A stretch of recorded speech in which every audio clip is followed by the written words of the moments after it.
two-frame? No. He attempted though. Wait, how many? That's a tough spot for Myron. He has no Pikmin. And there it is. Wow, no Pikmin. Okay, Yeah. that explains a lot. Not able to do an aerial off the stage when he has no Pikmin. Just up to him, and it's looking like the same percent difference, same stock percent difference as the first stock we saw that he took off of.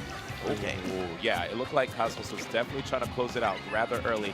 Dancing around Myron again, understanding the ranges of the hitboxes. Got a little too close there, and that up smash made quite the statement. All right, a nice up throw up air. Did the whistle, but the damage is still going to be racked onto Olimar. 72%. Not looking too good for Olimar right now. And the F smash. Oh my gosh, he's actually able to get that KO with that. Oh my God! Oh my good. Oh. And there you have it, ladies and gentlemen, working absolutely hard to make his way into top 8 is Cosmos. Great job to him. He actually fought insanely hard. So be on the lookout for his crown. Maybe he'll come out in top 8. If he gets top 8, he is 3-1 against the Buzz, winning like on the winner's side of it, and he was able to 3-0 I think the last time they played. So it's going to be interesting to see if he's able to beat the Buzz. Like, if he beats the Buzz, that would be pretty shocking considering, you know, this is the big tournament at Madison. Oh my gosh, he's saying with these crazy combos. Yeah, right what here. What in the world? Let him live. Yep. Let him live. There it is. Oh my God. His combos are so serious with Pikachu, dude. Right now, he's avenging his friend. Of course, MVD, very close pals for quite some time, too. Yeah, and I also believe Phoenix, too, so. Yeah, in Oklahoma, right? Yep, he's able to take it. This Leaf Shield, he just keeps using it over and over right now. Ooh. Yeah, you could already see the way this guy's trying to set up. Smash, boom. But not as strong as Pikachu, or Pichu. He's able to live, but that downer doesn't get the sweet spot of the downer. And can we see his back air? There it is. Clean by ESAM, not going to KO yet. Mega Man. And another one. I was about to say, Mega Man, he's kind of heavy, but as you can see there, ESAM has so many great edge guarding tools that make it difficult for you to return back on the stage. Props to ESAM for getting that crazy combo in the beginning into getting that edge guard. And will we see it again? All right, looks like he's looking for it. Did not know that actually loops that long. I think it was only like 46%, but like 0 to 46, that's still a lot of damage. Yeah, that's big like half time. a stock at times. And right there, you see how, that's another thing that was a little bit difficult for MVD to deal with too. You know, he said how like the pellets to the Leaf Shield, like it's a lot of pressure on your shield. A lot of pressure. Again, it's the type of character or a matchup that you wouldn't want to do and maybe find a secondary, but props to MVD for trying to stick with it. And I like that Z drop of the Metal Blade right there. Just trying to clip him, maybe get a stage spike. Oh, but ESAM, you notice whenever he gets knocked off stage, like he'll jump and then immediately try to go for that quick attack, but retreats back. But regardless, Yeti finally finding his opportunity to get this KO here with the up air. But he has like already, you know, 71% with his second stock. All right, here comes the Leaf Shield again. He's taking it out a lot, but it does not seem to be doing too much. That dash attack setting him off. Let's see if Pikachu can. Okay, he gets back on the stage, but. Yo, Leaf Blade. Is this like the matchup? It looks like it's like my opponent's in the air. Leaf Blade, Leaf Blade. Let me just try to interrupt what Pikachu's trying to do here, you know? Uh-oh, jab block? No, he's able to tech it this time. Good stuff coming out from Yeti. All right, to up air, to back air. You know, ESAM's crazy. So yep. He's going to go off and likely to go off again. He is the craziest guy I know off the stage. Actually, yeah, ESAM, I feel like is a heart player, you know? If he feels in his heart that this will connect, it will land, you will see it happen. Yep. At the same time, he does have a brain. He's smart. All right, and let's see, no down air coming out or being able to connect. He did a little too high. And actually, wow, props to our boy Yeti, able to bring this back so hard. And you saw how he made that safe again. ESAM tried to dash attack punish, but he was so far away. Yeah, a lot of shield damage happening right now because of that. ESAM had to full jump over. This is still crazy because ESAM or Yeti had an almost full stock lead. Yeah. And he's brought it back already. Leaf Shield, that Leaf Shield again, doing so much. Let me see how he goes for the kill, though. Oh, he tried to sneak in a forward air right there on ESAM, but instead, there's a back air. Throw. Back throw. Correction. Yep. All right, looking for that fair. That fair might be able to KO. It's 145%, so it should be able to. I always get shocked when he goes for that downer because. Yeah, it was so quiet. You didn't even hear Mega Man say a thing. Yeah, Mega Man doesn't talk. Facts. They did not install a voice box. They made this game like a long time ago, 1980s or something, so they were not ready back then. 1980s? All right, so here we go. Leave me alone. I don't know. You look like he's a 1980-year-old robot. Here we go. All right. What just happened? Back to the match. Ooh, okay, Leaf Blade again. It looks like the best tool to use as a ledge trapping tool, you know? You can cover jumps really well. Oh, the leap shield? Yeah, Yeah. leap shield is so good, dude. Okay, I see what you mean right there, especially right there. He did get the multi-hit of the leaf shield to stop him from the up B. And there it goes again. Yo, leap shield. Leaf shield's everything. However, if he throws out the Thunder Jolts, does that even block the Thunder Jolts? That's what I'm curious about. So we'll find out. We saw him try to get leap shield, but he kind of got interrupted on startup. Good fade back. Sam. Oh, he's scheming right now. He's trying to see if he can get those like nair drag down to up smash confirms. Shooting a little too high. Okay, no back throw. Nice usage of the quick attack just to make it difficult for Yeti to land. Uh-oh. Oh. He does the leaf shield again. Yup. What a surprise. I wonder what he's going to do next. Hey, Will it be leaf shield? Hey, are you Twitch chat? No. See, okay, the dash attack, no leaf shield comes out, and for that, he gets punished with the dash attack. Good stuff by ESAM. Taking that first game versus Yeti. I could already see it now. People with the leaf shield counter, dude. It's okay, though. I mean, if a tool is good, you might as well keep on using it. Yeah, I agree. Yeah. It seems to work really good against Pikachu. Stops him from coming back on the stage, and especially the way ESAM plays, so aggressive. Just need to keep doing it, because you know he's going to just jump into your face, and boom, leaf shield's all around you, cannot hit you. But it does have that lag, so you got to be careful, you know? That's why you see him jump away. When throw, yeah. Like, if he doesn't get the leaf shield to hit, he has to jump away and throw it behind him, because if not, they're just going to be able to punish him if he throws it right in front of his face. Yes. So let's see. Of course, we're going to see ESAM stay Pikachu, and of course, Yeti stay Mega Man. Props to Yeti for making it this far. Like, ESAM, this will be expected, but Yeti, like, new up-and-comer player, like, it's so shocking to see new players like this. Like, we've seen Light. We've seen how far Light has gone, you know, but at this point, we expect it. When he finally first came out and started exploding, I think he beat Larry. It was like Larry and the cat. Oh, no! Nah, come on, man. I don't know, man. Come on. Everybody's SDing in this game. I saw that. Pikachu. This is the actual match. Like, it's both of them just doing gentleman stocks. Like, all right, you SD'd, I'll SD too. You know, you did it again. No Pikachus are going to be SDing around these here parts. All right, so it looks like it might have been the wrong stage. We're going to go to a different stage. Switch things up a bit. There we go. So we have the normal version right here of Smash. I think it's hazardless. Right? Everything is hazardless. Everything's hazardless. Okay. Yes. All right, like I said, I think it's hazardless. I mean, that's why I tested you and said Lilat tilt before, when it's just the slants that it has. It doesn't tilt on hazardless. But I bet there are people out there that probably thought. That it tilts, you know? Yeah, they're like, not me though. All right. Anyway, guys, so game 2, ESAM versus Yeti. Wow, that was fantastic. I mean, his combos are always good, dude. That was a raw back here, too. He's able to get that to connect after forward air. Very nice by ESAM. And I like that, using the full jump jolts to deal with the grounded lead blade pressure. Goodness gracious, how much like Mega Man practice does this guy have? Usually people struggle versus Mega Man. They have trouble figuring out how to get in. But ESAM making it look like he has a Mega Man that lives in his house. Like, I can understand a rat being in the house with like a random Mega Man. I don't have rats in my house, dude. You better check again. I've been in your house last time and I saw someone crawling under the tree. Okay, here we go. Game Wait, number, what? Game number 2. Game number 2.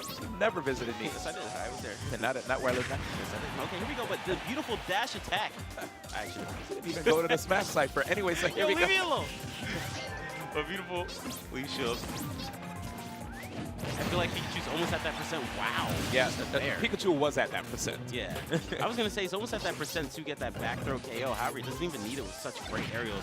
That's one thing about Mega Man. Before, he had to rely a lot of times on going for that back air multi-hit. And it's a little hard sometimes to get the entire, like the last hit to hit, which is the part that KOs the Mega Man's back air. But now with this fair, you can just get, boom, any part of it done. And no disrespect to the players, but a quick little update for y'all. We have TSM Tweak, who's actually on the verge of losing to the Buzz. It's 2-0 right now. Oh, okay. Yes, Olimar versus Wolf with the Buzz at 2 stocks, Tweak with 1, 55%. Looking very scary. Back to the match, though. 2 stocks apiece here between ESAM and Yeti. Back to you, All right. Here we go. Sound like a reporter, right? Yeah. And back to you. And back to you. All right, but these Thanks, combos again coming out from ESAM looking fantastic. Even if he is losing Yeti, doesn't matter. Wait, off of down throw. That's so good, dude. Off of down throw, being able to get that drag down air. And if there's a platform above, he can ensure that he could get like a drag down nair off of down throw at higher percent sub smash. And leaf shield comes out. All right, ESAM doing fantastic. Doesn't even need the jab lock, and he goes straight up. He actually could have did the down B. I don't think he realized that Yeti was going to the eye in that way. And there you have it, ladies and gentlemen. The Buzz with the hardest pop-off ever gets the W over Tweak. 3-0 victory. All right, right now, Tweak versus the Buzz is currently 3-2 in the favor of Tweak. Wait, what? No, it's over. I mean, the tournament says here. Oh, okay. So Tweak still has the advantage, but right now Tweak losing at the time of that as well, so Tweak will be able to bring it back. Oh! Yeti bringing it back with that down air. I feel the neutral for ESAM is definitely the ESAM winning most of the time. So Yeti has to get that clutch KO, so to be able to get the KO when he has ESAM at a lower percent than this. Okay. Nice pursuit right there by ESAM. Unlimited pressure coming out from ESAM does not let you breathe at all. And you saw him put the jolt on the platform too, just in case you wanted to go there while facing off against him. Those backers are so tough to deal with. Some characters too have a tough time punishing because Pikachu gets so flat to the ground after landing from the back air too. Yes. Okay, throwing the Metal Blade down. How did that charge? Oh my gosh! How did that even hit? That was He from knew. so far. He's like, I don't even know how. I don't even wow. I did not know that worked. I did not know. It's not supposed to work, man. Well, now he knows. Yeti's like, okay, I "Aight." don't care. Shut up. Next game. What do you ban? Yeah, Hurry up. Yo. What's your ban? Yeah, I didn't even know dude. that would work. Yeah, whatever, dude. So what's your ban? I didn't I didn't know that worked. All right, what are the 2 stages you ban? I didn't even know that worked, and I didn't even know that worked. Come on, man. Yo, Yeti look like he hears what you're saying. He has that face. He has that face. Done, So dude. I'm done. I think it's 2-0 in the favor of ESAM right now. Remember, guys, this is a top 8 qualifier. So whoever wins this will make it in the top 8, and a loser will not. And or will get ninth place, actually. And Yeti not losing any tournament yet. Maybe it's because ESAM wasn't in his region. Let's find out. All right, here we go. Okay, getting 53%, almost off of Leaf Shield alone. The jab to Leaf Shield, but ESAM going to bring us back. I like that. Just take out the Leaf Shield. Don't even let him start a combo. Anytime he gets a chance, don't let him get a chance. You won't even let him. Yep. Ooh, there we go. 81%. One thing I'm not seeing, I know it's Pikachu, he's very short and stuff, but up tilt, I want to see some up tilt kills. That short you can amazing to see. I love how deep off stage he loves to go with this character. The neutral air does have more of an active hitbox as well, Jab, too. jab. And forward smash. Boom. He even went back, too. One thing about the jab blocks in the last game, you're actually able to do, I think, 3 jab blocks into charge attack, but in this game, you can actually like act out of the jab block, so you have to attack very fast. Yep, it's like jab, jab, and then, or a move that just like puts you in a jab block state to, like you said, the quickest follow-up you can get. All right, Metal Blade. And right there, preemptive stuff, you saw he was attempting to catch that quick attack with the up smash, but ESAM spaced it so perfectly. All right, nice fair. Let's see if we can follow up after. Wow, good DI coming out from Yeti. Looks like he DI'd upwards. So ESAM wasn't ready to follow up after that. Because most people would just DI away to try not to continue to get hit by the combo. So good stuff in for mixing it up. I hate when Mega Man does that to you. You're invincible. You're supposed to be fine. And he puts that side beat, a crash bomb on you, can't do it. Yeah, it's just on you. Oh my God, here we go again. He's back. Ooh, Oh, again? that's a thing? Okay, he's so fortunate Rush was there. Yo, ESAM? He's bullying. No bully. No bully. Oh, down tilt. Oh my gosh! Oh. Yo, can I please get like an ESAM combo video? I need it. Yo, Oh because my- he did the double jab block. I'm like an F smash 1 KO. Pikachu's F smash not that strong. Oh. So he did the down tilt to send him further closer to the ledge, and he didn't attack that either. Yo, Well, oh my God. He's comboing as long as I'm talking. Yo, How? he's the reads. Dude, he's just pulling back. ESAM is actually on a tear, dude. Uh-oh. All right, Super okay, maybe duper. Yeti too. That down there, you might as well go for it. You gotta go for it now. Yeah, he does, dude, because it's a 2-0 situation for him right now. ESAM working Whoa, so he hard did against it us. again. Congratulations by Panda Global Zone ESAM. He has qualified into the top 8. Wow, dude. 2 Panda Global players into top 8. Cosmos and ESAM, both buddies, are going to be able to, keep going and see who could be the highest placing Panda Global player at this tournament. And they're also on the other side of the losers bracket. I'm a little shocked at that.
entered Ultimate. That's crazy.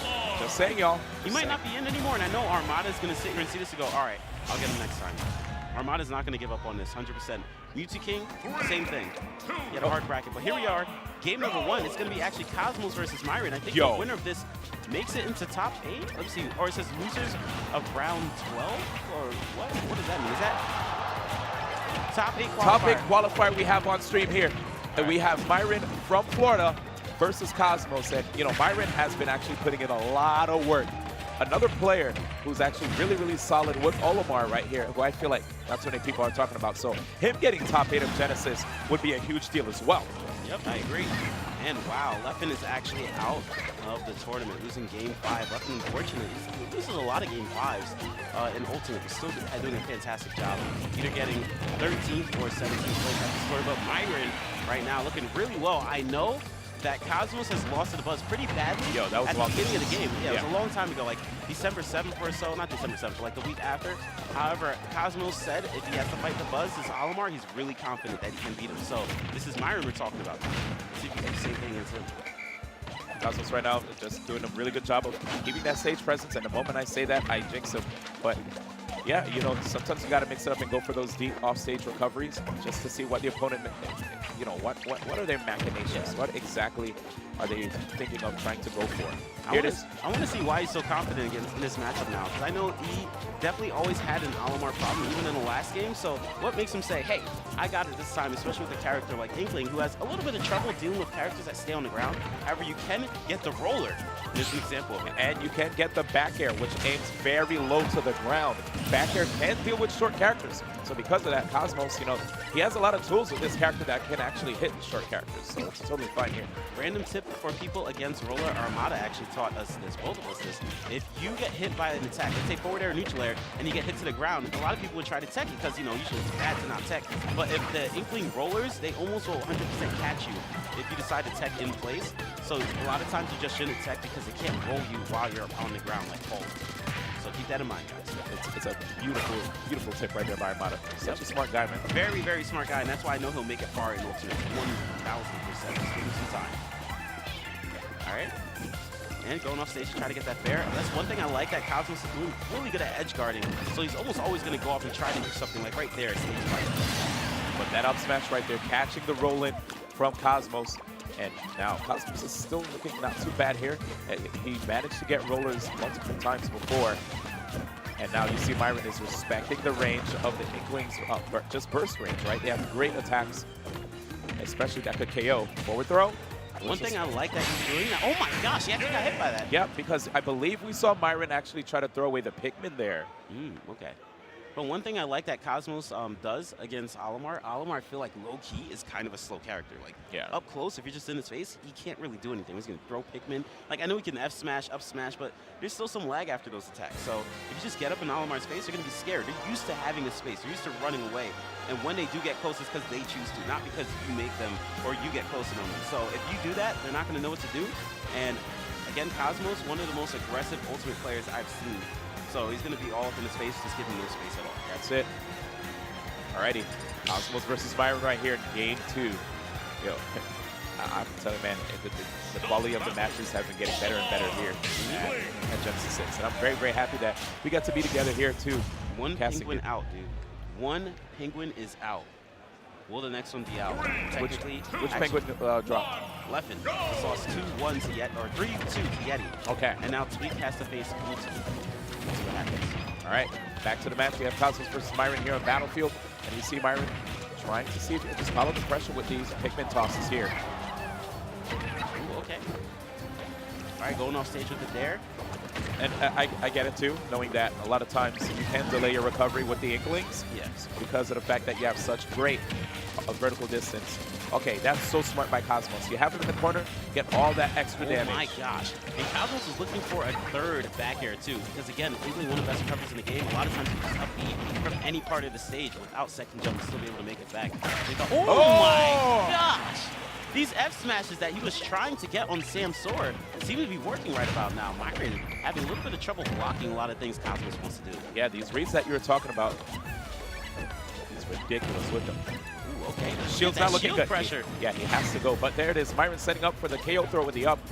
didn't quite work out. Wow, that's unfortunate too. Yeah, Blue Pikmin, which is the strongest throw attack of all the Pikmin, and he still wasn't able to get that up throw. Mistimed it, possibly should have pummeled a little bit. But again, Cosmos, one of the best mashers in the world, especially because he learned from. We're not going to talk about it. Yeah, here we go. Yeah. And I learned from the Japanese, and they are ridiculous when it comes to mashing. Okay. Let's see. Ooh, roller. Okay, again, no roller into the ground. Cosmos an entire stock ahead, looking really good versus Olimar. I can actually see why now he's so confident about fighting close. You know, barely missing the edge too. You know, going for. Oh, actually, you know what? We're gonna continue forward. The thought immediately left. I was just like, I just cycled it out. Turned off. Yeah, I just turned it off. I was like, whatever. All right, so back to it here. Yeah, Cosmos is outspacing the up smashes, as you can see, and it's making it very tough for Myron. I mean, 45% here. Yeah, 45%, not looking too good for Myron right now, but he still can be able to bring it back. This is Olimar we're talking about, especially with some of the combos like this. And he could do it, and that white Pikmin, if he could throw that on Cosmos, and it's on him. That's going to be a lot of damage. Yeah, okay, actually wasn't that much. Grab the jab, so you're going to see a roll. Very nice by Myron, actually jumping out of it to be able to get that forward air combo up after it. And whistling every time he sees that up air attempt after the up throws. Comes the sharking from beneath. I like to give some random props to Myron for making this far. I feel like he snuck into the ability of almost getting top 8, but that's going to be an up smash KO coming out from Cosmos. Clean 2 stock, making this look pretty convincing for him. Yeah, pretty convincing for him. So I want to see what's going to happen. Myron needs to think really hard. He's probably never fought Inkling to this level.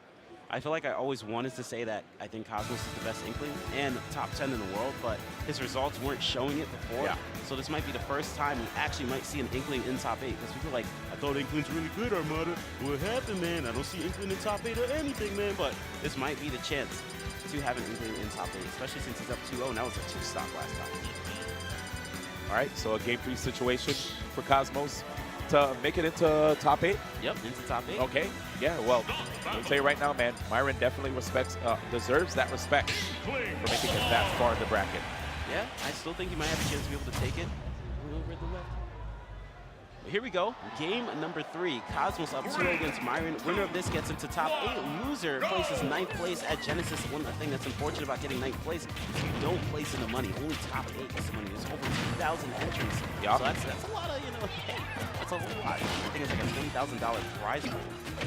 Eesh, that's a lot, dude. I mean, we broke records too with the amount of entrants that we got for this event. So very, very happy to see what's going on here. All right, and a fantastic cross-up coming up from Myron. Myron's doing a lot better this time around, but gets forward again. The mashing isn't on point at the moment for Myron, so that's going to be a KO at below 100% coming up from Cosmos. Here's Cosmos again, trying to make sure to keep that stage presence. We always talk about the importance of cornering your opponent in this game. You don't want to let up on the pressure once you push them to the corner. Here comes the grab. He didn't even hit with the back air. He actually hit his shield and still went in. And 120% right now, getting the Pikmin on him. However, it seems like Cosmos is getting the Pikmin off really fast. And that miss of a grab, it looks like he grabbed a little too early. He did have the read to grab the board. Wow! Just charging a down smash at the ledge, being able to get him from recovery. And let's see. Okay, I like how he did that down smash. If he didn't do a get-up attack, I think it would have hit him regardless. Because if he rolled away, rolled in, or did regular get-up, he would have gotten that down smash. Respecting the Pikmin tosses again. Doesn't want to give too much damage. And you saw that white immediately come through, and that's when he was like, nope, not even going to give it the chance. Here we go. Unintentional. 92%. Possibly going to get that down smash to the ledge and see what type of edge guard attempt. Oh, here we go. Cosmos has to be careful on how he's going to get off the ledge. And here goes that down smash again, but not charged this time around. Good fade back. He was like, I'm not going to get up smash. And he got that whip punish too. Myron has to be careful. Gosh. Oh! Actually turned that around. Yeah, not bad. Okay. But he grounds him here. He keeps getting that roller on Myron, and Myron not mashing the fastest, so he's getting that roller, and he's ending it with those stocks right there. You don't want to get that roller at 100%, because otherwise you might be able to live like to 160, 170% against him.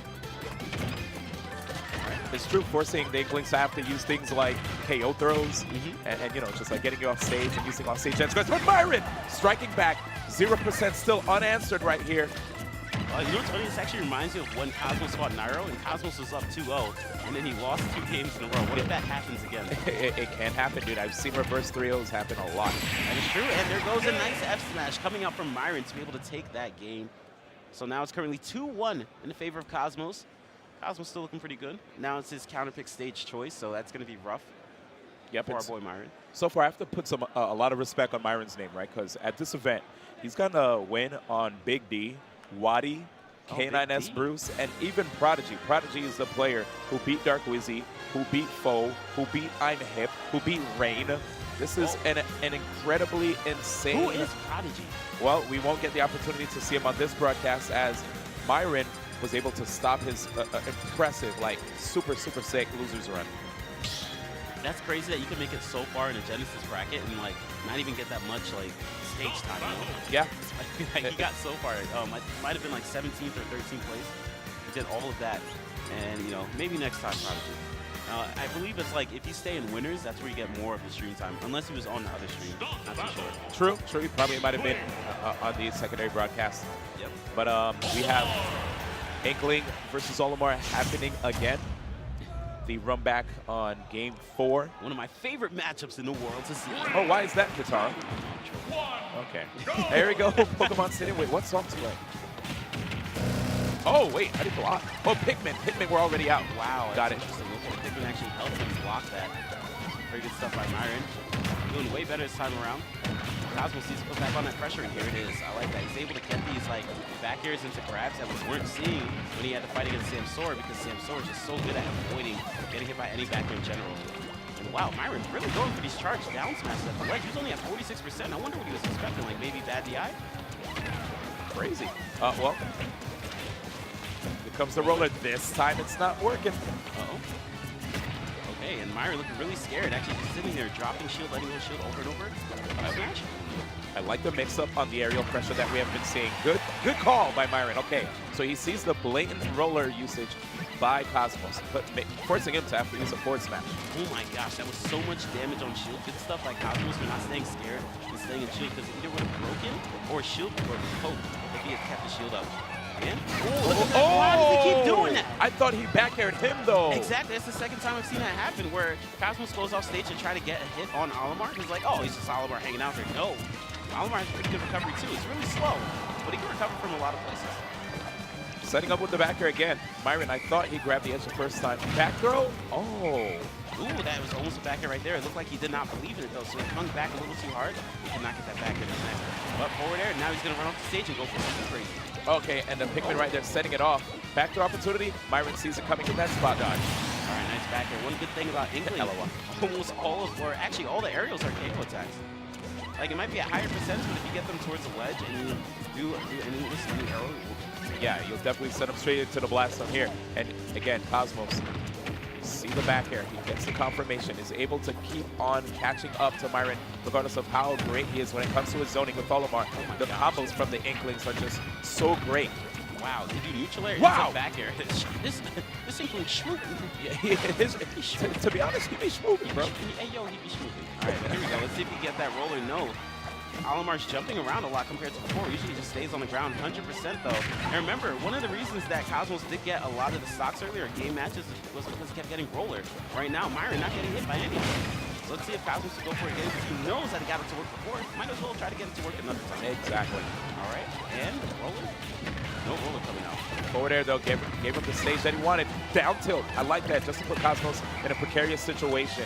All right, I like that F smash taking him off. We're going to see that down smash coming out from him again. Oh, wow. I don't know if that was F smash or side B. He definitely pressed the button, which is why it was so smart that Cosmos went for ledge attack. Yo. I'm very happy that he decided to go off the stage. It was a good choice. You might as well versus Olimar. Can't do too much, at least. Oh! Never mind, I guess he can't do too much. Sneaky. I didn't even see anything. That tiny little character. And there goes the roller into F smash. It's going to be a clean KO. Cannot mash at 165%. Yeah, you're done. No point in even mashing. Here we go. Let's see. This is last stock right now. This is the chance that Cosmos wants. If he takes this one stock, he'll be able to make it into top 8 on the other side of the tournament. Getting that jab actually helped him out quite a bit too. But it looks like the multiplier is going to be wearing off very soon. Uh-oh. Oh, 31%. Not too bad. And Cosmos looking for these back airs into grabs right now. Fishing for it a lot, but I don't blame going for aerials into grabs. Like, you can fish for that, just as long as it's not like smash attacks. If you're doing that, you're definitely going to punch. Back air, not so much. Avoiding the threat of that forward air after that back air chain, Myron And Cosmos are actually still pretty even. Uh-oh. We got, okay, 2 purples and a blue. This is the scariest thing to deal with when you're facing off against an Olimar at your last stock, actually. Yes. Especially in a game. So, here it is. He's going to make sure to try to keep these guys. Wait, 3 purples? Oh my god. Is this really the game plan? They all have a knockback too, so once they hit him, he'll actually be able to actually knock Cosmos down to the ground. And the crazy knockback. I've never oh seen my this. god. Even in the last game of Olimar, I've never seen 3 purple gameplay. He's deciding to stick with this 100%. Cosmos is not trying to end the purples, just trying to fight around it. Can he get the edge guard? He's trying, man. He needs to get this 3rd game to get into the top 8, but Myron is not making it easy. Uh-oh. Oh, that was a really risky F smash. Yes, sir. But he did not get punished for it. 3 purple gameplay versus Bomb. Oh, one of them are dead. Oh, okay. All right, one of them's gone, but not able to get the sweet spot of it. We do have a red out. However, he just threw that red away. Doesn't even want it to be there. All the purples are gone. Look for that blue. Beautiful. Gets the F tilt, and there's the KO. Fist. Wow. Wow, wow, wow. He pretended that he couldn't fight. The whole time, he was like, look, my Olimar do everything for me. I kept psych. That was so good. He did not let him get the chance that time, man. Allowing him to get the win. And look at Styles. Styles almost looks disappointed. Yeah. Like, yo, what are you doing that forward smash for, stupid? No, I don't blame him. Well, you Might did as well that. go for it. Right now, it's a little harder for him to get the rollers. And that was interesting gameplay coming out from Myron. Triple purple. Not expecting that. Definitely not. I heard that Tweet was fighting against BT. Okay. I'm not sure what characters they are. It's probably Wario Diddles. Probably. Unfortunate that if Booty does lose there, it's going to be the end of the Pacific Island, of the Penguins playing in this tournament. And the winner of that is going to have to face off against Shuton, who will then have to face off against the Buzz to qualify for top 8. Gosh, everything is hard right now. Yeah. All right, double back air. Okay, having a really good start, no down air. It's actually going to be a little hard to down at Olimar because while they're up being, they can kind of go up and down, So it makes it a little hard to do that. Like, it's better to just go for a straight aerial instead of a down air. And you see him putting out that splat bomb, which actually forced Myron to recover high. And there you have it. Fantastic start coming out right now from Cosmos. 55% gets the roller, gets a good lead. It's looking really good for him. However, white pigment is on him. That's 20%. We have a blue and a purple, a blue and a purple as well, which is going to be very scary to deal with. And you see right there, I love the jumping mix-ups we have from Cosmos. Understands that if you sit in front of Olimar and block his up smash, the next attack he does on your shield will either shield break or you'll get shield stacked. Very true. Yep. And okay, takes him off stage. Let's see if he goes off stage, goes crazy. No, not yet. Okay, this is his chance. Using that bomb to apply some pressure, not making him come back onto the stage. Yup, exactly. No grab. Did you see him? He's just jumping around the up smash. Up throw though. All right, I do like that. Cosmos has to be more careful. If he goes for a move as risky as like full jab attack, I guess he just really thought it would hit. You don't want to do it right when the purple Pikmin's out. You have to keep an eye on the order of Pikmin. That's it. Gets the cross up right there just to get inside of the stage. And you see Cosmos wants to force the roller situation. Myron, yo, he's swinging, dude. Ooh, the forward smash is coming out. Wow, Myron tried really hard. Okay, back air, bomb. Okay, snipe him out. However, that bomb is weird. Sometimes it sends you to the left, sometimes to the right. Yeah, you got to watch the angle in which they get hit at. Not the best of the eye, but bomb into down smash, 2-frame, no. He attempted though. Wait, how many? That's a tough spot for Myron. He has no Pikmin. And there it is. Wow, no Pikmin. Okay, yeah. That explains a lot. Not able to do an aerial off the stage when he has no Pikmin. Just up to him, and it's looking like the same percent difference, same stock percent difference as the first stock we saw that he took off of. Okay. Ooh, yeah, it looked like Cosmos was definitely trying to close it out rather early. Dancing around Myron again, understanding the ranges of the hitboxes. Got a little too close there, and that up smash made quite the statement. All right, and nice up throw up air. Did the whistle, but the damage is still going to be racked onto Olimar. 72%. Not looking too good for Olimar right now. And that F smash, oh my gosh, he's actually able to get that KO with that. Oh my God! Oh my good. Oh. And there you have it, ladies and gentlemen, working absolutely hard to make his way into top 8 is Cosmos. Great job to him. He actually fought insanely hard.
popping off. Are those big left fans out there? I think they are. Could all be Senpai.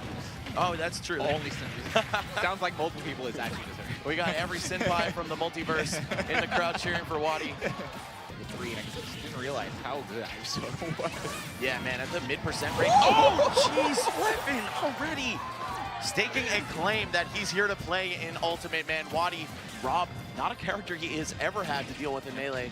So, and he's figuring it out real quick. Can we talk about that hitbox match? Can we talk about that there hitbox? Then switch to Ivysaur in that juicy mid% range. Go for down throws into up B, go for whatever you may find into up B. Either way, Wadi on the verge, making the 3-stock comeback now. Yeah, like I said, he's not out of this just yet. And Rob, a very heavy character, so 93%, not really a big deal.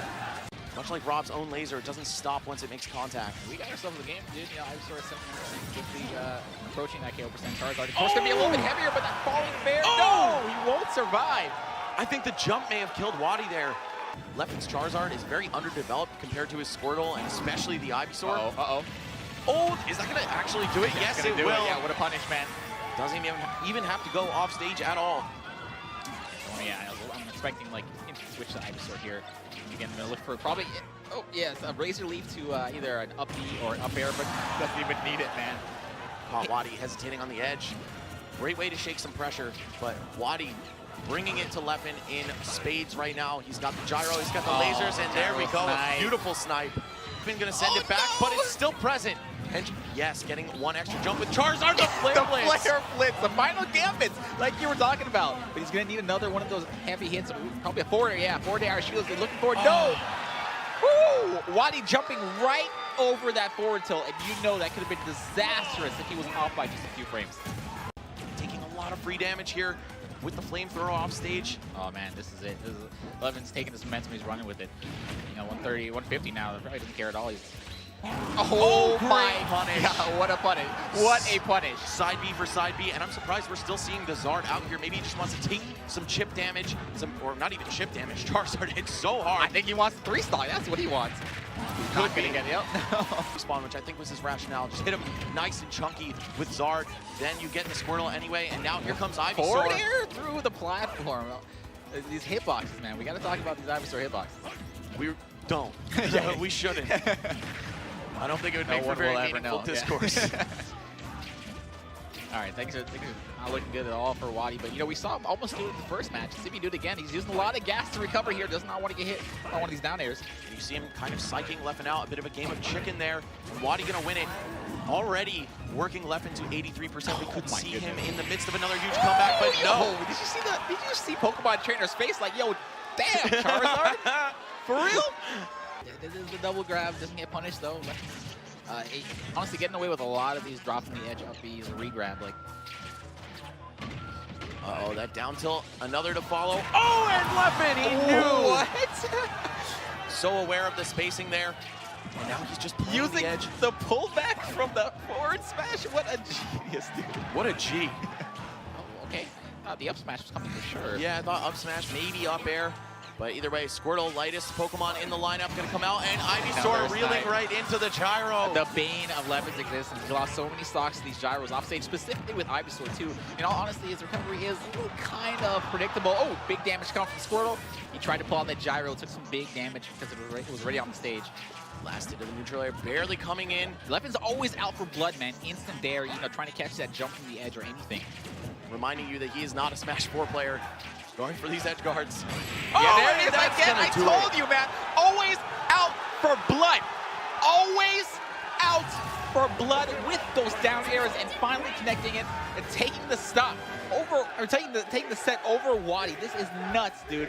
Who's up to stock? If I'm gonna be real with you, man, as a Snake player, if I take the first stock, I feel like I win every matchup.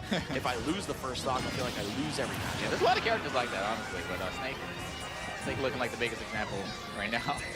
Kind of a slower match here, not as explosive as we saw, literally and metaphorically explosive as we saw the first time these two played, their first game they played. Definitely a much more tame match until Ally right there getting a huge whiff punish with forward smash. He's in with another chance up air, but nothing afterward. Still in the recovery, the directional air dodge. Yep. Missed back here, we'll get him punished though. Uh-oh. All right. Well, oh, that should do it. Yes, the jab lock. Woo! And Esam popping off too. Yeah, that was a good pop off too. Honestly, he lost the first 2 stocks pretty clean. Yeah, Ally was able to take them first. It's not over yet. Both of these players trying to keep their heads on straight. Esam doesn't want to get ahead of himself. Rush into this. Oh, wow. Oh, no way. All right. That was so cool. It gave the dramatic finish because of the spike, Yes. but it doesn't even matter. Ally with no jump, unable to reach the stage. That's going to be a 3-0 for Esam. And most Palutena players also generally not frequently using that counter. Is he going to do it there? There it is, Yes, yep. Here we go. Dabuz putting on a clinic on how to edgeguard Ness right now. But actually that falling there probably works quite well. Just wasn't suited for the situation he found himself in before, of course. Oh, no tech on the platform. That's going to be a Nair and a Rar Bear to follow. Dabuz still making big plays. Might be it, dude. Oh, yep. Doesn't have the time. Deep right there. Oh, wow. Just smothering foe, bashing him in the face of the shield. Was that necessary, though? Could he have made it back? Really have to appreciate how Dabuz has not gotten any follow-up damage off of the PK fires dealt to him. Oh, and the great timing, not even using the hold hitbox there. Foe just gonna let it rip at the right time. Beyblades, baby. Yeah. Yo, Foe, chill, dude. All right, man. You're still down 2 games, Foe. Be careful, dude. Chill the heck out, my guy.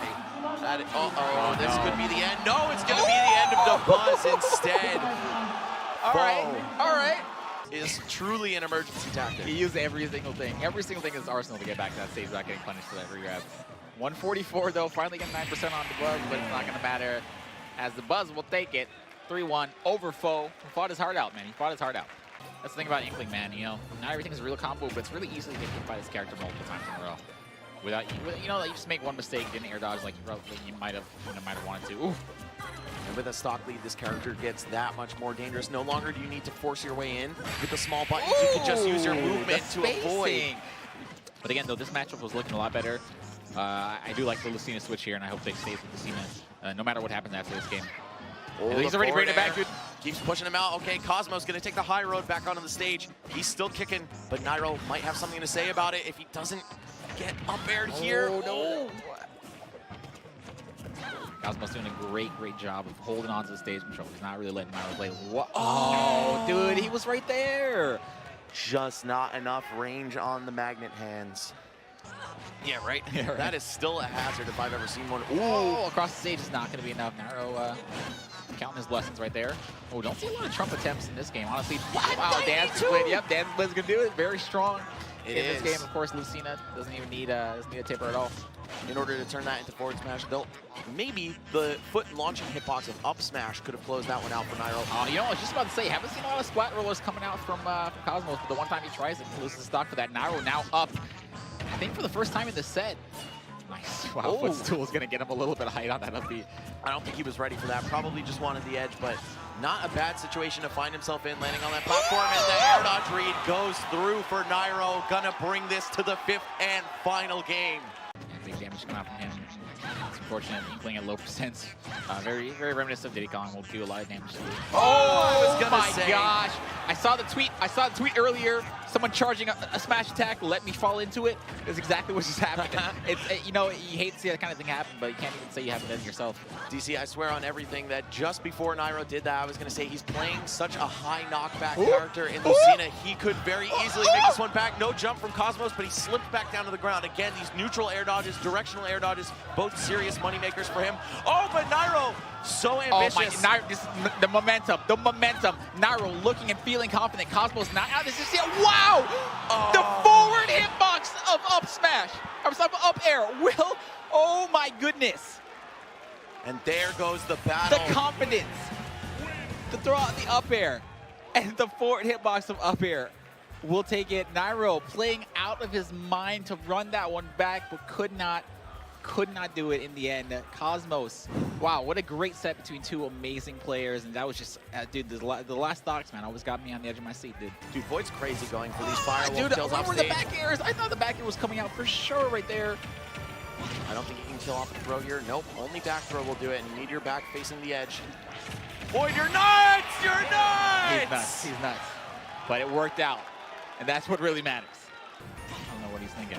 I just want to copy Fox, I think so it was. Yeah, for real. Spiting Fox. Oh, the up smash through that air dodge. Shuton so aware of it. I think he did a dashing turnaround up smash. Yeah, it was kind Catch him out of of a strange directional air dodge, though. I don't see any reason why. If anything, like regular air dodge would have gotten that kind of ground faster. But Yeah, you know what? Was he in the middle of like a multi-hit, like a nair? Yeah, it might I have think been that's what buffered. happened. He wanted to maybe shield. the classic, the ultimate classic. But hey, all of a sudden, Void dominating Shuton ever since this switch to Wolf. Things have been going his way. We're going to see him prevented from landing, and he just goes for the drop zone dare, closing the door on game 3. Look at those Pikmin. Those Pikmin in the freeze frame, like, damn, where'd you go, Omar? It's gotta be the matchup, but I don't really see. Ooh, side B on the stage. I was gonna say I don't really see a lot of neutral Bs coming out of the Void. And that I think that the blaster does like 8-10% or something ridiculous like that. It's nuts. All right, Nice. Void. And you saw him Firewolf into the stage the next time to not have to worry about that down there a second time. Yep. Oh, Shuton misjudging what hit his shield there. He may have been able to get a forward smash to respond to that, but either way, just holding down the edge. Dash dancing here, yes, right into the down smash. I thought he was going to go to the left, instead going to the right, and that's going to be a game 5 situation.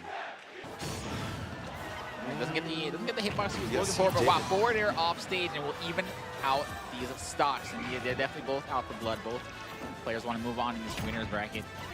Both of these guys just so good, man. It's still anybody's game this close. There's the final stock of the winner's bracket for one of these two players here. We hear the Void chants coming out in the crowd. Oh, and he catches him with the down that's gonna be an smash. F. Just so much knockback on that move, sending Shuton all the way back across the Pacific Ocean of the stage right there and into the loser's bracket. And the rare Void pop-off. Wow. I really wanted him in the game, by the way. No comment on that. Make it happen, bro. You worked for them. Oh, and Zach Ray dominating the first stock. Are you kidding me, dude? Showing who the alpha is in the pack right now. Are you kidding me? The stock like he was looking for. Ooh. Oh, he was trying to drag him all the way out to the left. Up B, Firewolf, such a strong move. Oh And my the God. anti-air up smash, 3-stock finish from Zach Oh Ray. my goodness. This kid is insane. At only 15 years old, look how stoic and calm he is. He's bored. He looks bored. Most teenagers are jittery, anxious little kids, you know, but this guy just he looks like he's in the zone 24/7. I don't know, man. I think 15 is looking like the prime age for Smash players. Yes, it is. Oh, yeah, dude, he was just waiting. Reads that jump. Me and Dion were talking about earlier, since everybody has that 3-frame jump squat, you see a lot more jumps coming out in this game. Dash attack punish? Oh, and the rebound off the ground with down air into an up air to close it out. He might have been K9. trying to do running smash attack and maybe miss. That Zach Ray may have enlightened him to. He was like, oh yeah, I could do that the too. Oh, and it's so fast. Comes out so fast, so easy to tap the Wolf recovery, and Zach Ray will take it 3-0 over K9. 108, no, I don't think that the down throw will combo into anything that KOs. Using up air to fastball just a little bit faster. Oh, that's something, you know, I was gonna say that's something we saw Leffen doing a lot in the last set he played against Wadi. Grab with Ivysaur, dropping the edge, up B, and then re-grab. He didn't get punished very often against Wadi, but I don't think that's gonna work against Leo. It's kind of like a sandbag sometimes out there. Yeah, the problem is that you need a grab to open up Ivysaur's really devastating grab or follow-ups into up B, but oh, the cross up, getting that forward tilt as Leo lets his shield down, and Leffen still preserving a lead here. Oh, and the change, that was genius. Pokemon Master. Yeah, I'm telling you, man, a normal great person would have just done another water gun, but Leffen, that wasn't enough for Leffen. He's got to show off sometime. This was the best player in the world for the last season of Smash 4. Leffen out here almost making a mockery of him, it seems. Oh, and trying to charge up that up smash. Yeah, that would be downright insulting if he had connected it. But Leo, there's one thing. Oh! No, he wasn't high enough to grab the edge, and Leffen will grab game number 2 here. 1-1, Leffen versus MK Leo. Find something good. Forward tilt. Yes, this is the character that Leffen needs to be playing the bulk of the match with. And he's still living, but not for long. Oh, wait, hold up. Oh, he's still living. Hold up. Hold He's up. still living. Oh, he knows. Leffen! He knows how easy it is to gimp Ike out of that recovery. Leffen, the man that says, I need you guys to go off stage and edge guard more. It's real, dude. It's real. This character It is. in actuality very easy to spike. Cream of the crop when it comes to the Pokemon. With Ivysaur offline, Oh, he has okay. to adapt in All ways right. he hasn't before. Okay. Not over yet. It's not over yet. Ivysaur able to. Oh, okay. Leo knew he was going to change in his face, effectively just spot dodging. And tack on so much damage using that withdraw, but oh, Leo slow to the punch, dash attack, so much startup, and here we go. The combo starter. Tries to read a jump, doesn't get what he's looking for. Oh, spot dodge on stage goes unpunished. Oh, now he's got the grab. Of course, that's not going to be a kill, but now he's at the percent where I believe the next down throw up B near the edge will be it. It's just a matter of finding that grab with the very slow vines that Ivysaur has. Oh my gosh. Always gets away with it, but if Oh, it works, the thing broke, don't fix it, I guess. Oh, and Leo with the cross up. Levin not prepared for it. That shield is dwindling, Oh, and there to up air. He looked for it for so long, man. He looked for it for so long and was finally able to find it. Oh, wow, even right through the spot dodge, parrying the neutral air. Play is clean right now. It's quickly spiraling out of control for Levin, unfortunately. You know, he's been here. Every match has been so close. He's been playing out of his mind, but Leo able to clutch out the stocks a little bit sooner than he is. Oh, this is so intense. I can barely speak, man. Okay, gonna meet him halfway with that up air. Levin still alive here. Percents are climbing. Just needs to make quick work of the stock and then play amazingly on the next one. Leo has done such a great job of downloading some of these characters. And I think That's it. Oh yeah, that's it, dude. Again, getting punished for that Razor Leaf. But very similar, and right now the percents are looking the same too. So one of the good things about Pichu, Pichu is actually technically stronger, as you can see, almost a KO from center stage at like 70%. Is that it? Literally, wow. Void's character is just looking so happy right there. So one thing, of course, guys, just like we were saying, both of these characters have a good job for it. Yeah, I thought he was going to go for it for sure, but there's the forward tilt. Safe on shield. Really great move. It comes out quite fast as well, and it could KO. The knockback growth is so crazy with that. That was a really good punish coming out from, oh my gosh, these guys getting these crazy reads. What is this, man? You saw the delay too, right? He waited just for the vulnerable frames. That's like, what, a 1 frame punish? So just to force ESAM into ledge trap situations. Void gets the roll in, and the first game. Waits a little bit, but ESAM escapes. Oh my goodness! Wow, he returned the favor. Got the down air to the down B, Thunder. Okay, next. Well, I guess I understand, but Pichu 90-something%. Oh! That's the ESAM special right there, always charging a smash attack. And Void going for it so hard, too hard! Yes. Way too hard. Very good job right there by ESAM. Gets the landing there and the up smash, and there it is. Pika, Pika, he says to the crowd. I actually like that he's going for these high recoveries because usually Pikachu could just up B to the ledge. A lot of people don't know that you can stop him. And oh my gosh, he actually got the KO with that. Yeah, but it looks like Void didn't go for both parts of the quick attack, which is why you saw the KO there. Maybe he missed an input. Down tilt, up air. Fantastic from Pichu. Sometimes you just need to stay away from the side of the stage because anything can happen like that. Oh, calm down, he said. Yeah, he's going for that dare 3 times in a row. What I tell you about that down tilt though, man, he got so much damage. He's trying to see if he can keep it going. Nice. He just decides to block and wait. No! ESAM! No! What a way to go. For some reason, he air dodged there. I don't know if he was expecting Void to just run off and do a down air, but he air dodged there, and if you air dodge under the ledge, a lot of times you cannot be able to make it. Oh, my damn! goodness! And there it is, ladies and gentlemen, CLG Void. After giving his opponent respect, he says, you know what? I made my way into the top 8, winner's side. I earned this pop-off. Beautiful job, Void. So sick. Like, I love Larry Lurr. I'm a big Larry Lurr fan. He inspired me to want to go the distance with Falco and Brawl. But here it is. Here it is. Beautiful. Okay. All right. Best in Japan, he don't care. This is the best in New England. Now let's talk about these players. So first and foremost, very meticulous with how he faces off against Light. I feel like it's really hard to control the pace against Fox because he moves so fast. A lot of his moves are near lagless. And there we go. That's 2 stocks taken already off of Zachary. Light looking clean. There's a funny thing about Light where a lot of people, they don't really put Light on their list of like, oh, who's going to win on this? Oh, it's definitely going to be Light. But Light is sat there and taking out 2 of the people who people say are the best players in the world, MKLeo and Tweet. Beautiful empty jump grabs. He gets another one. That's the thing about Fox. You always expect that safe neutral air on shield, which is why empty jump grab is usually a safe option. You know, even Light could go for nair, jump, immediate buffered nair. Right now, he's going to try to get this ledge trap. There it is. Zachary, so aggressive. 74% already. Remember, Wolf can KO really early. Yes, he can. Oh my gosh, that was such a beautiful recovery. He didn't get the roll, Rio. How did he make this even? How did he make this even? It was 3 stocks to 1. Oh my God! Oh my God, Zachary! 3 stocks to 1. Zachary able to bring it back. What is this monster? Dude, we usually see Light demolish people. Dude. Demolish people. Yes, we do. The best of the best. We've seen him demolish him.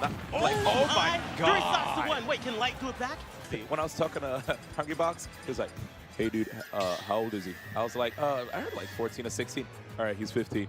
Okay, he just rounded it? Okay. Yeah, he just rounded it up. In anticipation of a grab, you'll have more hitboxes that stay out, you know? I'm still scared out of my life. Whenever he does that side B out of nowhere, like, and he misses, I'm like, what was he going for? Yeah, he's nuts, dude. I mean, Oh my God! Clean! 3-0! Clean 3-0. Zach Ray did not even make that look hard. And Wow. that's to get into top 8. You know how many people have lost to Light? Yeah, there have been players who were part of the top 10 of the Smash 4 PGR. That is the Panda Global Rankings, ladies and gentlemen. This particular player came through. He said, you know what, I made some statements a little bit here and there when it came to Smash 4, but I didn't make big enough ripples for the whole world to talk about me. But now in Ultimate, things are different. It'll catch you off guard. And 167%, but able to take it away with that back throw. Samsora just shrugging his shoulders on that one. Yeah, he actually did. He was like, you know what, I'm good. And I noticed that Samsora recently has started to do combos using the turnips, which can extend some of the combos, actually do more damage.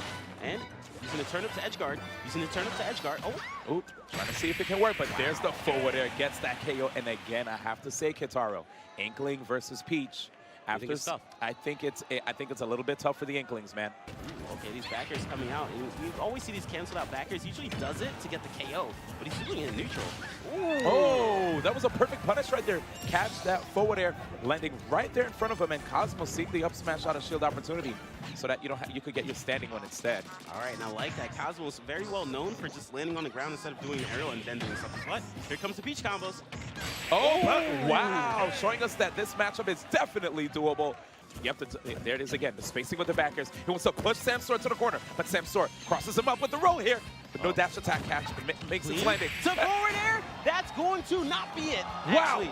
ridiculous stuff. Another second lease on life here. Shield is right along. My gosh. Beautiful stuff. And Samsora, ladies and gentlemen, makes it to the top 8. You will see him tomorrow in the finals. And winner's side is going to have a lot of amazing knockback growth. Great sweet spot.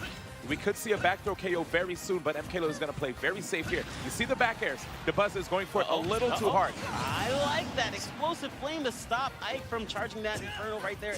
Now I feel like he's going to look out for that. He's not going to just start charging it out of nowhere. Right there, Palutena was just straight from the ground instead of being popped up in the air. Back throw opportunity. It's going to KO. Great DI by Almost MKLeo. Has to be careful. But Nice. the explosive flame catching him right there as he's quick drawing. All right, and right now the Buzz having a little trouble trying to be able to get in. I feel like most of the time we're actually seeing him hang under that platform. That's a spot. Uh-oh. Oh my gosh!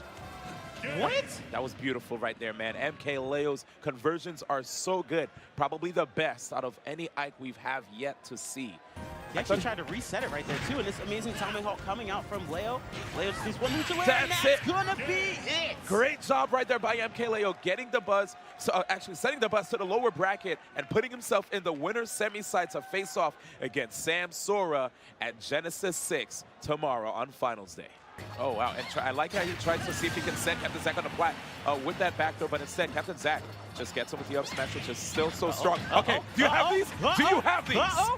56. Wait, he's not over. Okay, Leave him alone. That's why Light had to DI away after the down air, because that could have been a forward air and a KO. He had to DI away Yeah. and also jump, use his second jump, because Facts. who knows what would have happened if he stayed low. Straight That could have facts. been a turn attack. What? Oh my God, he caught him on a short hop, and beautiful job. Captain Zack, he is so practiced. He understands the game and the character as well. Whoa. Okay. Saw pit. Okay. Beautiful. Needs his edge guard. Needs his edge guard. Oh no. Oh. Let's get back on the stage. Is he gonna jump? Uh-oh. He's jumping. He's jumping a lot. He has to be careful. Light might just run in for that up smash. He's playing Oh. really defensive. He can do down air into up smash too. Oh. And then neutral air into up smash through the platform. Light able to take this 3-1 against Captain Zack, but still props to Captain Zack. And now you see Myron is respecting the range of the Inklings, just burst range, right? They have great attacks, especially that could KO. Forward throw. One thing I like that he's doing now. Oh my gosh, he actually got hit by that. Yeah, because I believe we saw Myron actually try to throw away the Pikmin there.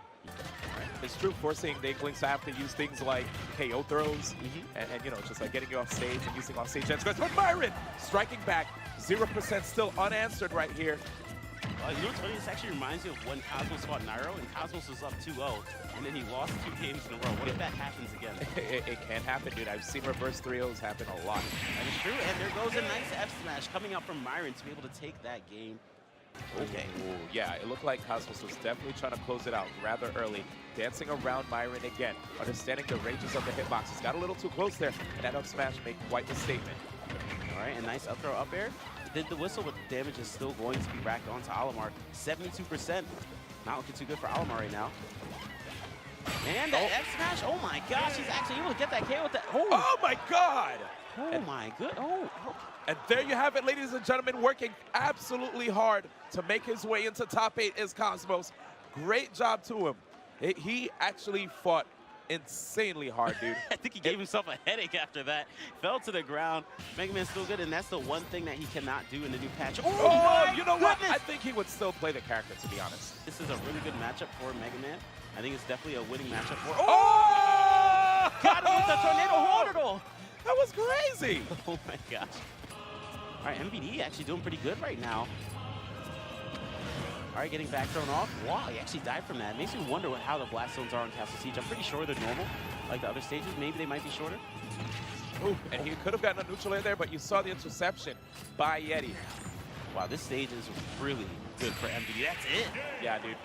Beautiful plays right there by MVD. He made it really difficult for Yeti to even find many different places to, like, many safe zones, right? Yeah. It was pretty close quarters. This is crazy to see. MVD's just getting kind of smacked around. Like, even if he does win this game, so much damage is being done to him compared to how much that MVD's doing to Yeti, and that's really it. That was so quiet, man. Snake was like, what? I mean, I think it's the best way to go out. Tornado off the top. Didn't quite punish the landing lag. He just caught MVD blocking. All right, and Yep. shields. Yep. Throws it. Back air. Okay, well, forward air is also really strong. Yep, forward air. Oh my gosh, that was Wow. tricky right there. It looked like he did first jump into up B into second jump forward air, and that kind of mixed it up because it made me feel like, all right, he already uses up B. I'm fine. I'm really high. Nope. Yeah, really hard. Can't even use his up smash because all these projectiles coming at you that you can't throw out these projectiles yourself, or you can't start anything yourself because you have to stop what's coming in front of your face. And that roll into up smash, Yeti able to take that clean with the 2-stock. Those backers are so tough to deal with. Some characters, too, have a tough time punishing because Pikachu gets so flat to the ground after landing from the back air, too. Yes. Okay, throwing the metal blade down. How did that charge? Oh my gosh! How did that even hit? That was from so far. He's like, I don't even know how. I don't even know how. Wow. I did not know that word. I did not know. It's not supposed to work, man. Well, now he knows. Yeti's like, okay, I don't care. Shut up. Next game. What are you bad? Yeah, hurry up. You're invincible. You're supposed to be fine. And he puts that side B to crash bomb on you, can't do it. Yeah, it's just on you. Oh my God, here we go again. He's back. Ooh, Oh, again? that's a thing? Okay, he's so fortunate Rush is there. Yo, Esam? He's bullying. No bully. No bully. Oh, down tilt. Oh my gosh! Oh. Yo, can I please get like an Esam combo video? I need it. Gotta go for it now. Yeah, he does, dude, because it's a 2-0 situation for him right now. Esam working so hard, gets the spike! Congratulations by Panda Global Zone Esam.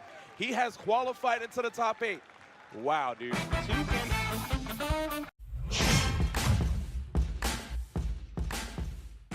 So Esam is going to be your first match. Any preparation for him? A lot of mental preparation. His character definitely beats mine for sure. So first off, I play light, and I've always liked the Fox matchup, and we did play 2 money matches. I beat him, I think 3-2, 3-0. So I'm very, very confident going into it. I think as long as my head's in the right place, I'll win. I might lose because the last time I was this confident was last Genesis, and I got 3-0'd by Nairo. But hopefully it's different this year. You've been innovating parrying. What made you want to pursue that? The second I saw it, it just came naturally to me.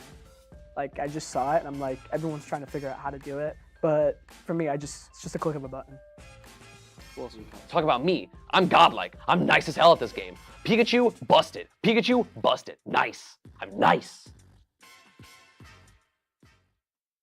That was a very ESAM answer. Hey, you know, Oh man, I looked. By the way, there's no shortage of confidence when it comes to both these guys. You know what I'm saying? Like Light, he was telling me backstage, he's like, look, you know, as popular as ESAM is, he's more popular, he feels like, amongst the casuals, right? Like the competitive players, they like when ESAM loses just because of how his personality is in general. But that's not a bad thing, you know what I'm saying? I think Light's kind of using that as fuel to go into this match right now. Yeah, I can see that. But let's go ahead and get right into this first match of this Ultimate Top 8 here. Maybe not. Oh, you talk. Yeah, I looked right over at the camera. That's fair. I was ready to go in. Jabaited, that's fair. That's fair. I'm not mad. well, I guess we'll use that the extra time that we have before we get into the match to even talk about like these two characters. You know, when it comes to Fox's approach game, right? Fox, he likes to come through with the neutral air. Such a safe tool to use to apply a lot of pressure, get combos going. But when you're facing off against a character like Pikachu, who has a, what is it, like 5-frame back air out of shield. Apparently 3-frame there, too. I was talking to him earlier. He said it was straight up 3-frame. Yikes. That's crazy. If you try to use, like, cross-up tools with, like, the neutral air with Fox to, like, you know, be ambiguous with your approaches, Pikachu could just back air out of shield, and all of a sudden you could potentially be in a bad situation. You know, knowing that you have that back air as a tool can make you have to switch up the way you want to approach. Maybe more like frontal spaced nairs rather than going for cross-ups. We're going to go straight into it in Lilac Cruz. Let's get it. First game. I'm actually kind of surprised that we're starting here at Lilac Cruz. Not really the most common starter. Oh, not at all, man. I ain't even going to lie about it, man. Okay. What did I tell you about the back air, sir? I was going to say, obviously not a common start, too. If he was able to get like a double down there going for him, that would have been a crazy start to this here top 8. First top 8 Genesis. I'm telling you, man, incredibly strong start thus far for ESAM. That's kind of what we expected, right? We know Pikachu can really abuse Fox, especially at those lower percents. And when he really just starts to get a rhythm going, it's so hard to break, as we're seeing right now. Full control being put on by ESAM. Body back and Light thus far. What's so crazy? Did you see that? Yeah, the jab like actually restanded him instead of getting the second jab lock. Do you think that was because of the stage? We're going to have to chalk it up to possibly that. Right now, it's going to be a little bit nebulous for me. Okay, he actually was able to get that neutral air. I'm going to tell you right now, knowing some of the tools that this character Pikachu has, you would be afraid to sometimes want to jump in on him, right? He has like some decent anti-airs at his disposal, but as you can see right there, Light, he does have a character in Fox who's super fast with his approaches, so sometimes it's hard to react to. Yeah, no doubt about it, man. When Light can get you kind of those higher percents too, he has a lot of good confirms from Fox that can really kind of keep him well engaged with the lead right now. Not doing a bad job at all. You know, noticing that ESAM honestly is spending a lot of time just chasing him off stage too. That is something you do have to exploit. I know Lefty talks about Edgar and Fox all the time, and well, I feel like ESAM definitely heard that message because he will go out there and challenge Fox and he's coming back every time. Absolutely. I think another thing that ESAM's going to have to watch out for is getting caught by tools that can knock him up onto the platforms, because we can see that Light gets so much off of these platform tech chases with up airs. He can potentially get 3 up airs in a row. Yeah, I actually see him take a couple stocks like that as well, man. He ended up adding it all the way up to 105, which is putting a lot of threat into Pikachu's stock, but he definitely threatened that stock straight off as well. Still got to watch himself. Yeah, I was going to say the up smash will send that man packing if he ends up getting hit by that. Yep, and you saw right there, basically Light used that because he had the invincibility, so he wanted to add some pressure, knowing that ESAM wasn't going to be able to punish him the moment he came off the Angel platform. Very true. All right, gets the back air, keep it moving. Okay, quick forward air as well, like that. Racking up the damage. How's he going to land? Still hasn't been able to do it yet. Really good for ESAM, man. A lot of momentum on his side, really making up that deficit, kind of claiming this first stock in a bit of a hole, and now certainly climbing himself out. Actually, hasn't even been hit on the... There it is. There it is, man. I mean, that's going to be one of many, all right? Don't get it twisted, man. Commentary curse. Not even getting hit on that stock, but still not taking a lot of damage just yet. He was at 105 at the beginning, only at 129. Obviously, he can lose the stocks pretty much any smash at this point in time, but it's just a matter of if he's actually getting hit by it, throws out his own set. Oh, you dropping that shield? I'm here. And it made so much sense that he went for that up smash, understanding that Light can go for a lot of hops, especially with that back hit, right? But there it is. Okay, found its mark.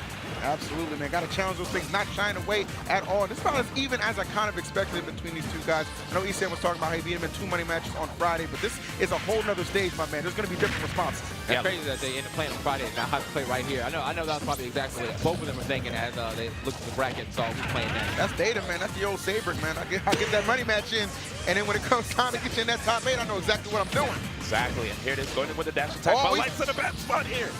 Okay, ESAM could have gotten it down there to just shut that out, but you saw Light went really deep with his recovery. Made it pretty hard for ESAM to figure out where exactly he was. Yeah, sometimes I think about the whole, idea of trying to go for the suicide dare. If he would have hit it, pop into a trade and knock himself back up just in case. Slants. It must be. It's got to be the slants. That's the second time the jab like not work out. So, Up tilt working out really well for Light here, putting the ledge trap situation, spacing the nairs right there. But ESAM does have anti-airs with the up air. And if he reflects those thunder jumps again, he could actually be able to just jump out and pursue. Oh, yeah, there's a pursuit for you on the money right there. Light, easy confirm, and he's going to steal game one. So smart, man. I bet you I feel like in a lot of those situations where Pikachu was able to throw that Thunder Jolt and then run behind it, a lot of people just go straight in the shield. Light was like, you know what, man? What if I just jump over that, hit you with this nair? Easy confirm off that nair to the up smash, and we are in the game 2 with Light taking that first game. Love the fact that's how he started the match off, got that first stock off, nair to up smash, and finished it the same exact way. One of the great bread and butter tools of Fox. That looks like we're going to go ahead and hit this here stage thing, see where we're going next. Shout out to technology, by the way, man. Well, I'm not going to give him that much of a shout out because can we get a walkie-talkie up there? I mean, people got to get up and stand up. Can we? What's going on, man? It's all good, man. You know what? At least these gamers are able to stand up because, you know, when you sit down, you constrict the body, right? That's so true. you want to be able to stand up a little bit, move around. You know, as all three of us are broadcasters, right? That's true. You know, every hour, it's good to walk around a little bit, get the blood flowing. It is good to stretch a little bit. Get some water, get that hydration bot in your channel saying, yo, it's been like about an hour, If dog. you don't Like, shut up with that hydration bot. I didn't even turn that thing on, man. I don't know how it got there. I actually heard some people block hydration bot. Hey, hydration bot. Shout out to hydration bot. That's the homie, bro. I'll always remember to take a break every 2 hours because of him. Anyway, You got to do it, getting baby. into our second game, actually a swap in the outfit and a swap in the stage to the Kalos Pokemon League. My boy is going full on trying to get that stage advantage with his series as well. This is canon right now. We have another swap, too. This Pikachu's a girl, too. Yeah, that's true. Yep. Libra, Yep. Pikachu Libre out in the building. Ooh. Wow, right now ESAM having a bit of a tough time trying to be aggressive, which is ESAM's signature style. He does love to be an aggressive style. Of course. Aggressive Pikachu, rather. Nasty. Oh, that's it. Okay. Yeah, money Okay. every time. Light cashing in. You see that nair, you know the confirm is sure to follow, guys. And it was smart because he masked it behind that full jump up there, you know? Man, I have to give it up to Light. Definitely, that player interview, man, he seemed like he was only in there for business. Like, he said, yeah, man, I feel like if I'm playing right, I'm going to win. Well, I mean, you know, ESAM over here popping off and whatnot. Still got a chance to pop off. Just barely living that. See what he can do. Oh, no, he's going to go ahead and leave the ledge. I thought he was going to maybe try to go off stage. I actually like what ESAM did right there. They kind of bait him to come off the ledge by just disengaging for just a moment. That's true. And still able to drag him down and find the right conversion. Yeah, I think what I'm liking most about Light versus ESAM right now is the fact that he's trying his best to mitigate ESAM's tools that can, like, at least get rid of his stocks really early. Like, try to make sure that if there's any opportunities for ESAM to immediately edge guard him early so that he dies at like 50, that's not going to happen. Instead, he wants the match to continue to go forward where he's going to be able to get ESAM to a percent where he's able to get a KO, while ESAM doesn't have to get. Oh my. Wow, Okay, ESAM. that's the new drag down confirmed, man. I love it. I love it, man. Up tilt drag down to the jab block right there into the up smash, getting a lot of damage. I feel like maybe if he knows the up smash is going to kill, he's probably try to go for a different one and keep it fresh. But regardless, you know, damage is damage. Oh, I ain't that gonna it is, complain. man. And Fox, of course, you know, that's one of the characters with some of the hardest hitting moves in the game. And at 110, if you're ESAM, you got to be a little shook. Yep, I love ESAM's airs with this forward air, by the way. He understands that Fox loves to come through and apply pressure with the neutral edge. But right there, wow, I believe he just decided to drop his shield. I think he kind of baited him. The way he kind of did that approach was just like ESAM thought maybe he'd be able to have a punish ready. But Light is just too smooth right now. Ooh. Really slippery in nature the way he's playing. Yeah, still back on stage though. Light. Oh, Okay, get some damage. I like that. The neutral edge to the dash attack, trying to extend that a little bit. Hey, you gotta watch how you landed on me, bro. Fox mains, man, they're always parrying, I tell Parry you. God. I think that was part of his interview too, man. I saw a bunch of Perry clips. I'm sure they were talking about it. He said the answer to whatever that question was came naturally. So I'm assuming it was about parrying because it's looking extra natural right now. Well, that it is, man. He's kind of taking to that new mechanic like a fish to water. And you saw how smart Light was. He decided to actually extend the Firefox way past the platform just in case ESAM wanted to attack from the edge. But ESAM right now bringing it to one stock apiece. Okay, I was going to say, watch yourself. You don't get dash attack again. But either way, ESAM now at 90% is going to have to be super careful on the stock. He needs to find a way to get this damage started. Doesn't seem to matter. The up smash is sitting him out, and we are out to game 3. Guys, I am telling you, those money matches that they had on Friday, it was all data for Light. I'm telling you, like the way this man has just kind of adjusted his play, he's playing so well around ESAM, not allowing him to get those free early percents really racked up to put him in those disadvantaged states off stage. You know what I'm saying? He's holding his ground, he's keeping it steady, and he's up 2-0 now. I 100% agree with you right there, EE, because like right out the gate, I was was saying that we're going to just see a lot of edge guards from ESAM force Fox off stage because we understand that Fox's recovery is pretty telegraphed when he goes for the side B. When he goes for the Firefox, there's even way more time to react, especially the buff that Pikachu got with the down air. It spikes now. So that alone, and you can't meteor cancel. This ain't Melee. That was the game that just transpired and HBox just won. Now we're playing Ultimate. If you get caught, you're done when you get spiked off stage. That's words right there, man. I'm saying, man. Well, you know what? He's just shouting out greatness, man. We should shout out HBox for winning. All right. Shout out to Tom Brady, too, man. Everybody getting dubs out here. I heard that. I heard it was a very low-scoring game. 13-3. Still got to give him the dub, man. Still got to give him the nod. Yeah, exactly, man. 13-3 over there and 2-0 right now. So it looks like we're going to head right back to Kalos Pokemon League. I feel like right now, ESAM, the biggest thing for him is that he's not getting any momentum and he's not getting any of the crazy Pikachu plays we're used to seeing him get. So that was a big factor against his victory over Tweak. That's honestly one of the things that he got like a 60% combo right there. Yeah, off a bunch of drag downs. It was crazy. He was going out there getting great edge guards against him too. But I think Light's a little shook. He dropped his controller fan. or a little too excited. I don't know. I can't tell with this guy. He's like, man, I'm about to win. I just need to see some more solid game. Yeah, that was not solid at all. But we need some more solid gameplay coming in from ESAM if he wants to get himself on the board. So I can tell you right now, Light definitely looks ultra solid. Absolutely, man. Sometimes it just takes that one victory to really propel yourself. You just got to see yourself on the winning screen. But for ESAM, he hasn't been able to find a way there. And Light looking to just knock him out with the 3-0. Looking at the way ESAM's trying to set up right now, I feel like he was trying to get his loops popping. We did see him attempt to get a regrab, which that down throw, it sets up for those loops quite well. Absolutely. But here it is. Okay, he's betting a lot. Yeah. He's betting a lot right now. I mean, obviously, he wasn't going to die, but still, that's the damage he didn't need to take. Right there, I like that mix-up too from ESAM. It's pretty risky if you go on stage like that with an aggressive quick attack, but Light definitely didn't see it coming. Okay, pop him up, try and track it down. Oh, but able to land safely with the Nair. And it's immediately, Cypher's going to go into shield and punish. Oh, come on now, son. Why looked like Light was trying to go for that melee confirm too, that up throw up there. Yeah. I was just thinking about that. I was like, wait a minute.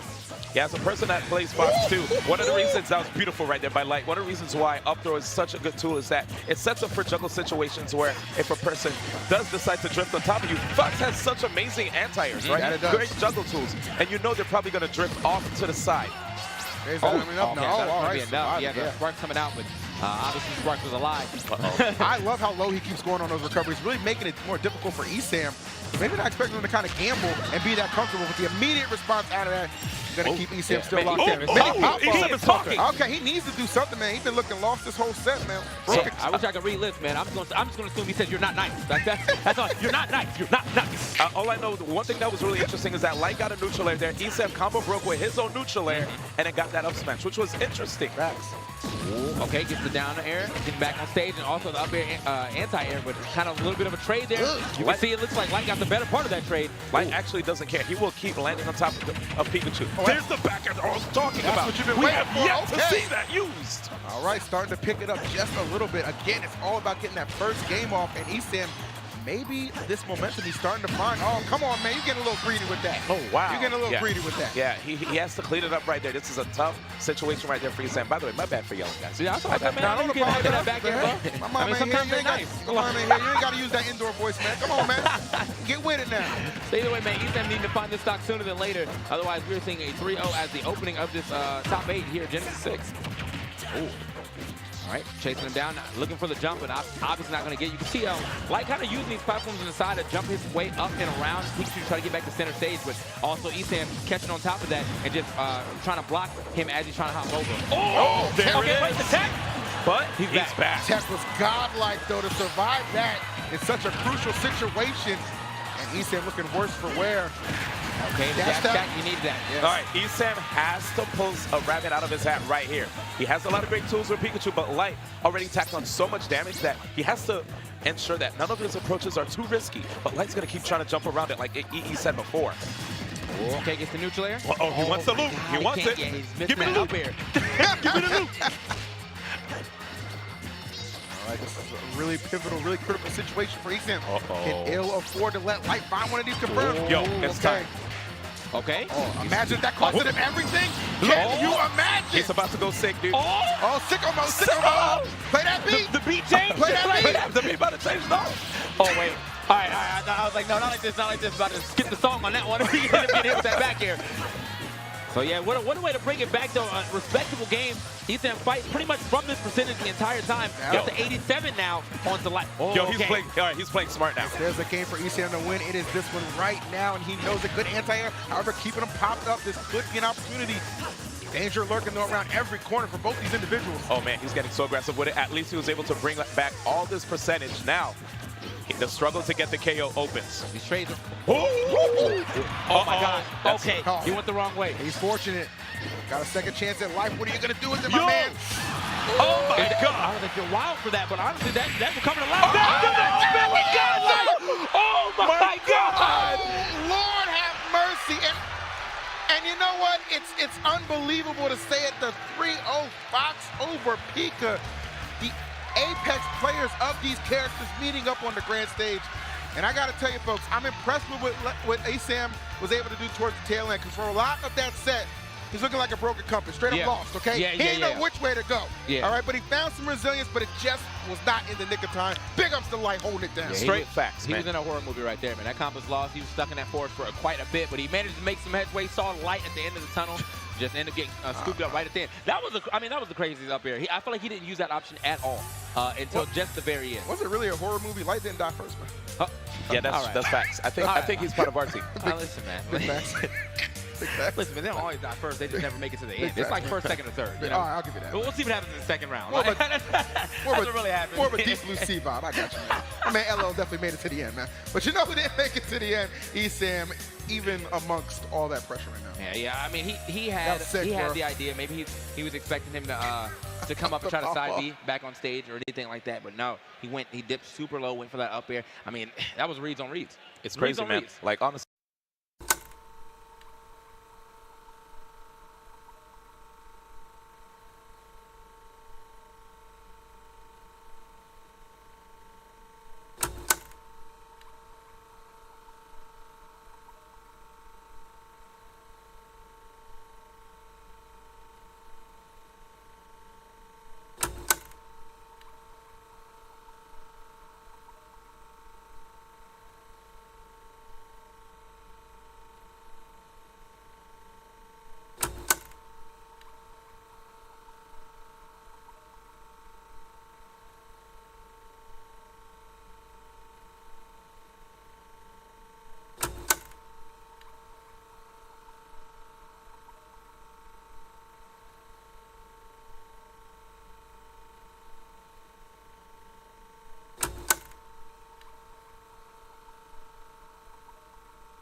Cosmos is the next person on your warpath to the top. What are your thoughts about him and his journey to top 8? I mean, I love that matchup. I absolutely love Inkling Olimar. I also like Inkling Palutena, so I have both those options available. I'm really confident against the Buzz because I know how to play against his characters. And then obviously he had a close set with Myron, so I can really use that to learn. He's gonna do the same thing though. I'm more worried about his Palutena than his Olimar because I have a lot of Olimar practice. I know he has a lot of Palutena experience. I think mainly because of Nairo, but me and Nairo have different playstyles, helps me out. But his Palutena is kind of unconventional, I think. It's kind of different than every other Palutena. So if I have to play his Palutena, I'll just have to learn on the fly. But I'm really confident against the Buzz. It'll be a fun set, I think. I expect it to be a very close set.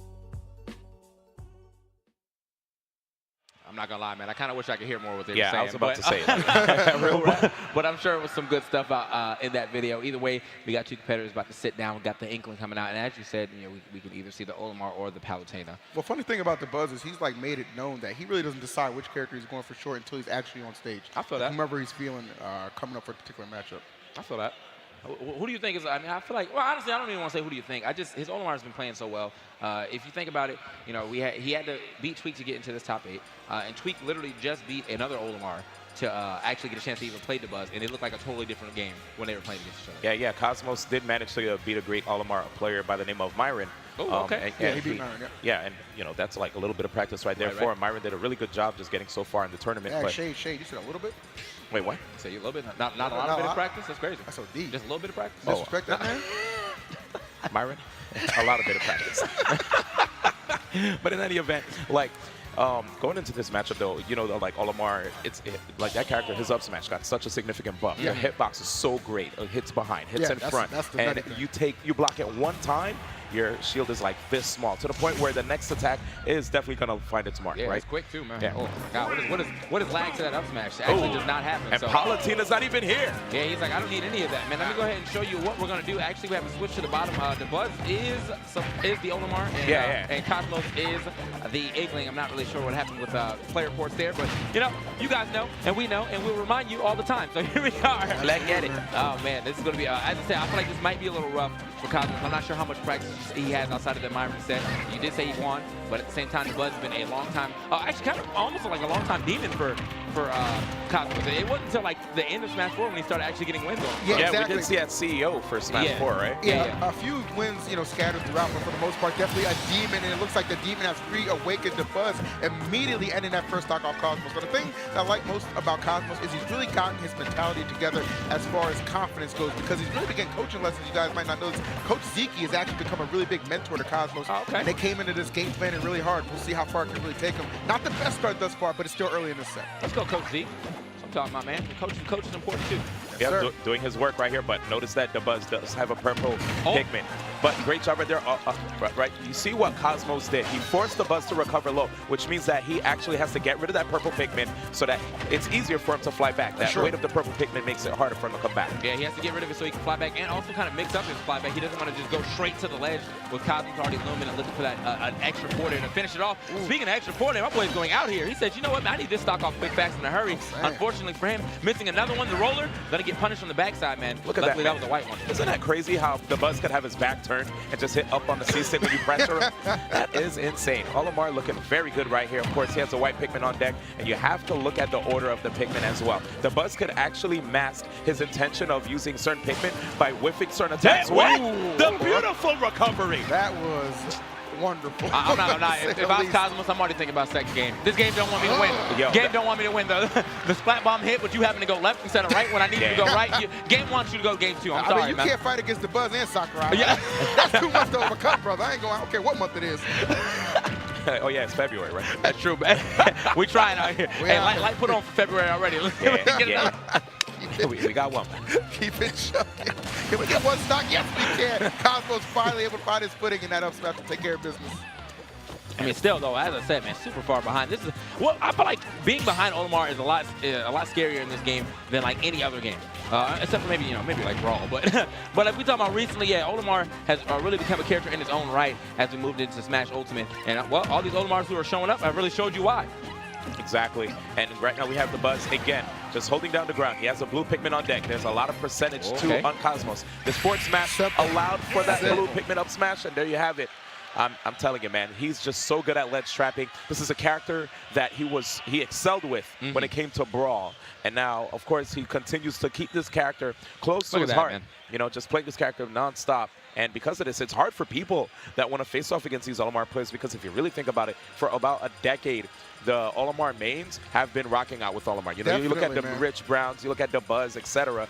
These guys have been going through multiple iterations of Olimar, and they continue to get better and better with the character. Yeah. And for those people out there that want to have practice against the character, there's not much practice. I think that's the advantage of having a main that's been in every iteration of Smash, from Brawl, Smash 4 to this game right here, because you really kind of see those Pantheon greats, those mains really just able to adapt to the new mechanics, and they're just still as effective as ever. The Buzz has just been dominant in Brawl, Smash 4, and bringing that same dominance on the greatest stage right here at Genesis. All right, so we're going to keep it moving into our second game. Cosmos opting to counterpick over to Town and City. Let's see if this is going to help him out. That first game, a little heartbreaker with that splat bomb, obviously, but just in general, I mean, obviously the Buzz had full control for like 90% of that game. Yeah, one thing we're going to have to see from Cosmos, I will say one thing that I see from Cosmos that is different from the way he played against Myron is his usage of that splatter shot. He's constantly just shooting out the ink from a distance, trying to see if he can rack up that multiplier, because of the fact that the Buzz is winning right now for quite a bit, right? He's just, from a distance, he's getting a lot of these Pikmin, racking up damage.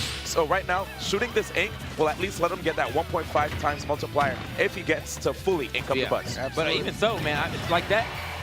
The Inkling players have actually started using that a lot more often because I feel like Splattershot actually was underlooked at first because of how godlike Roller was, basically. But Splattershot ends early. If you get too close, you actually end up taking hit stun, and if you're too far away, he still gets the ink. So it's a 3-in-1 move. Yeah, it's great. I've seen a lot of tournament matches where people try to run through it. You can't. It's not like Mario's water, dog. Oh yeah, exactly, bro. You got to pay the proper amount of respect. Okay. Right. So really, struggling towards the beginning, it seemed like, but Cosmos starting to find his footing a little bit. He's really starting to tack on some damage, which could be very, very valuable. He's got him at 95. And off stage yet again. I love the fact he's going to just go out there, some really powerful aerials from Inkling, and he's going to catch a break there and take off that first stop. Yeah, it was interesting. I mean, maybe he thought he was actually a little closer to the stage, or maybe he just wanted to try to go for the suicide neutral air. But either way, comes back, answers right back with that forward air, says, I mean, I might have given up a stock, but I'm still in control. I give him stocks on my own time. Like, that's what he said. Ain't no lies to be told. And again, Cosmos right now with the ledge trap opportunity, but you see the Buzz, actually getting caught up right there by the jab, and nice hold right there. As you know, when you get him in the corner, it's way easier for you to convert and get more jabs in there and ink up the opponent way more too. All right, trying to get that Pikmin off. That's one thing you got to watch out for, too, in this matchup against Olimar. When they throw those Pikmin on you, they know that you're going to be trying desperately to get it off. And sometimes they'll actually just start the relentless approach, the relentless assault, seeing you throwing out these aerials and things just to get Pikmin off. You're going to land with a little landing lag sometimes, or if you throw out a smash, you're going to be a little laggy after that. And that's when they run over and try to get up smashes, up airs, and things like that to add up damage, as well as if you didn't get the Pikmin off, you're taking damage from that, too. Very true, man. It's all kind of layers to the gameplay that Olimar brings to the table. I think Cosmos are pretty well aware of that. He's played really well on this second stock. Can't really have any complaints. They're now trying to gatekeep him a little bit on this left side, making it very difficult for the Buzz to get back to the ground and find his footing reliably. Definitely the best that we've been seeing from Cosmos so far in this set. Nice being able to roll away, and and he had to roll away from that up smash pressure as well. Has to keep spacing with these back airs. The Buzz is not making it easy with the roller conversions either. Yeah, man, that purple one actually does a crazy amount of shield stun. So he just trying to challenge it usually ends up getting you hit by the next move, and that's why you saw Cosmos have to roll out instead of maybe trying to do a neutral layout of shield or anything like that. And there it is again. We have the up throw on deck. So good. Yes, man. It gets scary because, as time progresses, of course, you get more and more opportunities to get Pikmin in your favor when it comes to this matchup. So, if the Buzz gets a purple, those things are durable as heck. Exactly. So he's definitely going to keep those and throw away the others. Yeah, it's kind of like Pikmin management on both sides. They're worried about their lineup, but you got to worry about exactly who's on stage, what's going to be racking up the damage, those percents where you can really get grabbed. A lot of things can go against you and go wrong in this particular matchup. And Cosmos struggling just a tad. So he had a pretty quality lineup right there too. He had the white one for big damage if he ever threw it. And now he has two purples and the blue so he's got good hits if he hits with the purples, and then he has a good grab if he grabs the blue. It's looking great for him, but not right there, man. Getting met with the feet. Real quick with that forward air as he was trying to hop over that. Looks like Cosmos already knew where he was going and sent that stock packing. I mean, you see the Buzz just throwing out his Pikmin a lot because he wants to get the purple, which is coming up after this white very soon. All right. Again. Oh, wow. DeBuzz actually throwing out a down smash. Maybe think Cosmos going to be a little closer. Cosmos going to net himself some good damage here. Uh-oh. Okay, yeah, Cosmos is really picking it up. And one of the main reasons for this is because he knows that DeBuzz is going to get an opportunity for a purple. And there it is. Yep. That's the one he wants in that lineup in these critical situations. I thought he read the roll at first, but he actually turned that up smash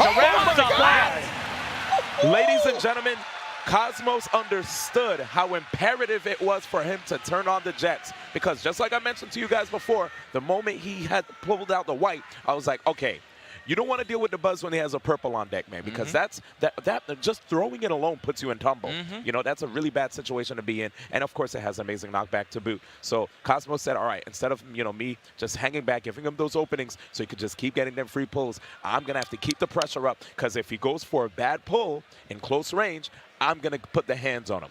That's true. That's true, man. Obviously, that was great F smash too, catching that landing. I feel like he already knew that DeBuzz was going to be coming down pretty aggressive. He was just trying to figure out a way to get the momentum back on his side. I feel like he kind of pushed the gambit a little bit too much and paid the price dearly on that. Especially to do it under such duress, right? I mean, we kind of think about how DeBuzz had such a strong lead going into that final stock, and usually DeBuzz known for just kind of clutching those out and putting himself up in situations like that. Should be a 2-0 lead. If you're a DeBuzz fan, you would think that would be the case, but no, Cosmos with the resilience showing exactly why he belongs on this top 8 stage. Very true.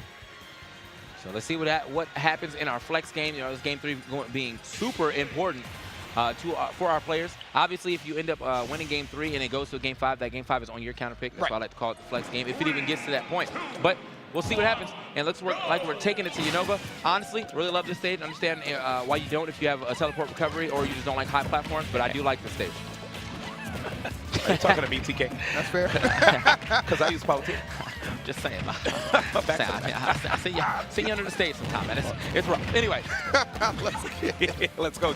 Game 3 situation right here between DeBuzz and Cosmos. And you saw how out the gate, Cosmos tried to throw the splat bomb just to get rid of the Pikmin coming at him. But, you know, the risk of that, there's no big risk, but you do lose a little bit of ink. Of course, he'll be able to still apply back air pressure, even if he's low on ink. Right now, I like what he's doing, but when you have DeBuzz up and off stage, he can still throw a lot of Pikmin at you while he's drifting towards the stage. Yeah. Look at this, man. He's having a hard time getting these Pikmin off as well. I feel like he's taking a lot of damage just straight up from Pikmin throw. And spending all this time on the other side of the stage so that way, one, he's not too close to DeBuzz, so he can actually punish him for throwing out these up airs. But two, it keeps pushing him away and not allowing him to get any more % on DeBuzz. I think that's one of the better things about DeBuzz. He's able to just kind of accumulate damage in these spots where he just really needs to get it up. And you see how much he got, as you said, TK, just really relying on the Pikmin to build that damage. And he's just one up smash away from greatness. That's right. And, you know, it was crazy seeing how right there when Cosmos managed to get those rapid jabs, right? He was in a good spot, but the committing to that dash attack zone breaker right there put him in a bad, bad situation, and that's why you saw DeBuzz with the up smash out of shield. But he has to keep the pressure up, gets that forward air right there, and it looked like DeBuzz was trying to go for a grounded forward smash. Yeah, well, grounded forward smash. Forward smash. Yeah, all he got was a kick. Yeah, what game you playing, bro? My man got that. He said he got the gravity camp going on anyway. Deluxe edition.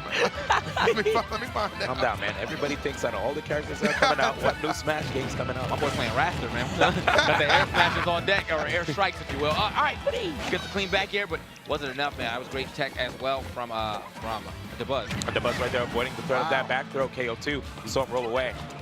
Things starting to really get out of hand for Cosmos. He wants to keep any semblance of winning this game.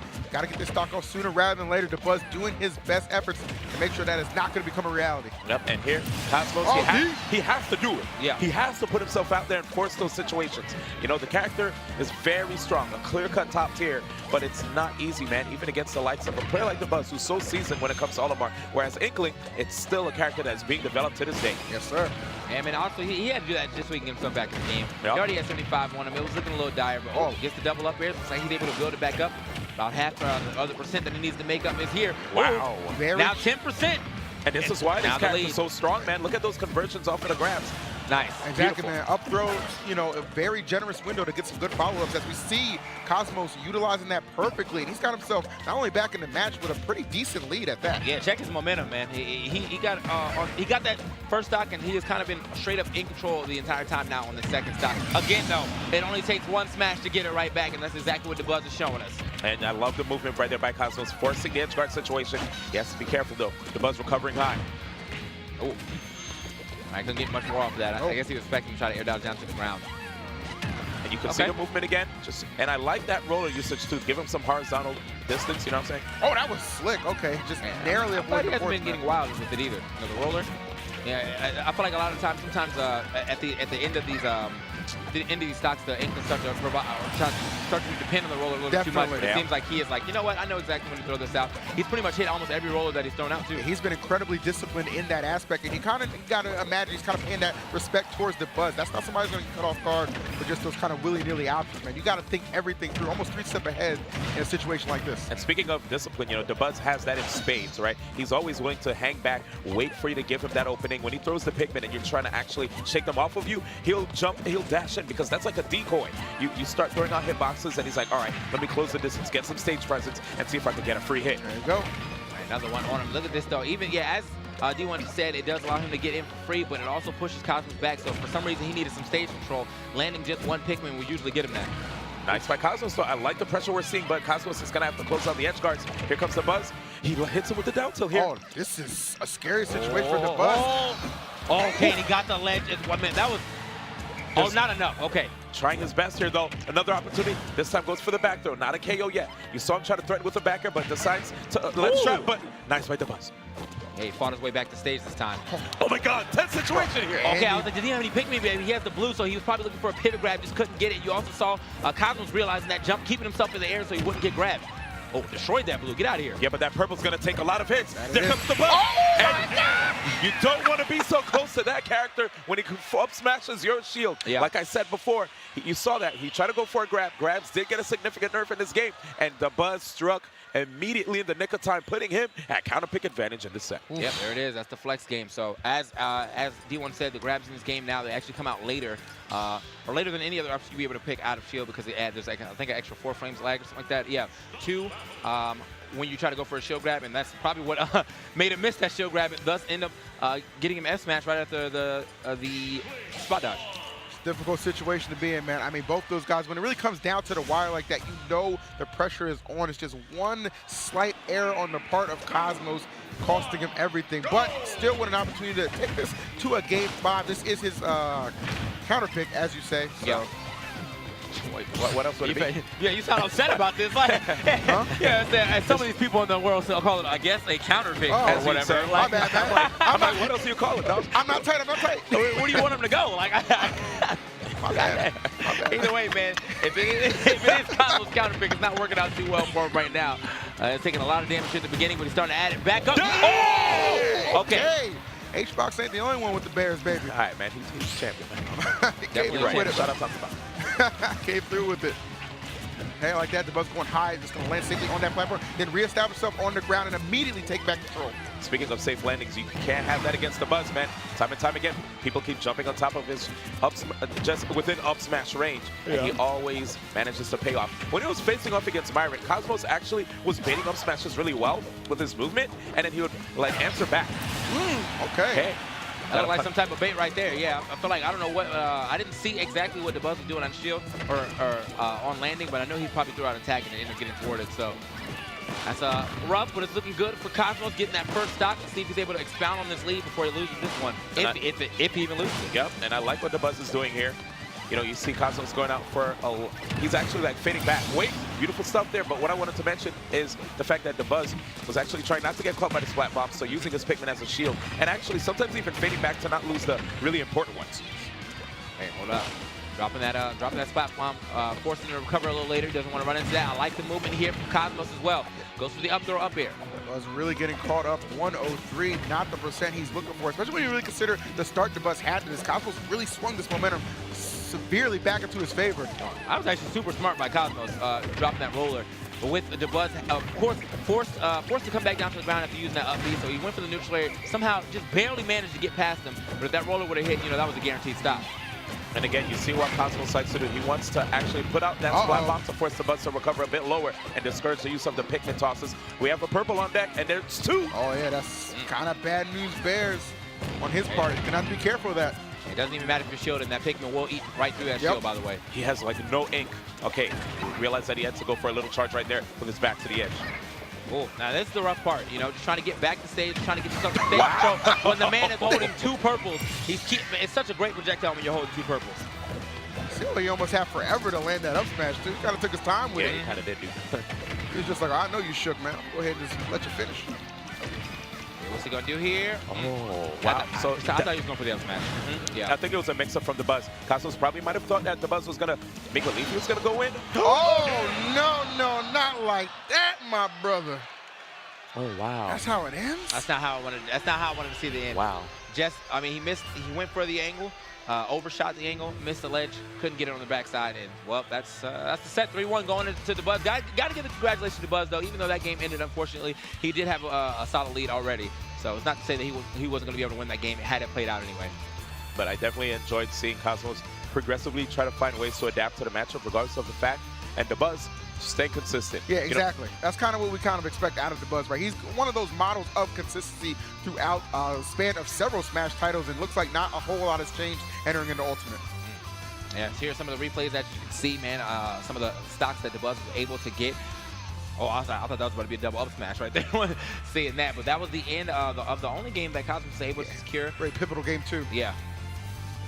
But we did see a lot of just amazing Pikmin management from DeBuzz, right? Understanding the times to not let certain Pikmin that are really key for him to close out a stock to take significant damage. And even mixing up his recovery many, many times. We see a lot of players who like to decide to hug the wall so that they have access to attack while they're trying to recover from below. But DeBuzz will actually take the risk to recover from high, even when he doesn't have Pikmin that could actually send the opponents into tumble like the purple. I mean, honestly, as I said, even when we were talking about the purple Pikmin, though, he had the two purple lineup. Two purple lineup was actually super rough for Cosmos. If you were watching that last game, he kept forcing them farther and farther, like away from the center stage, kept pushing them to the edge. I mean, it was looking rough for Cosmos to find a way in, just trying to get around those two purple Pikmin and not also put himself in a really bad position by being so far in the air against DeBuzz, who obviously is probably going to try to up smash your landing. That's kind of what he does, man. But even with all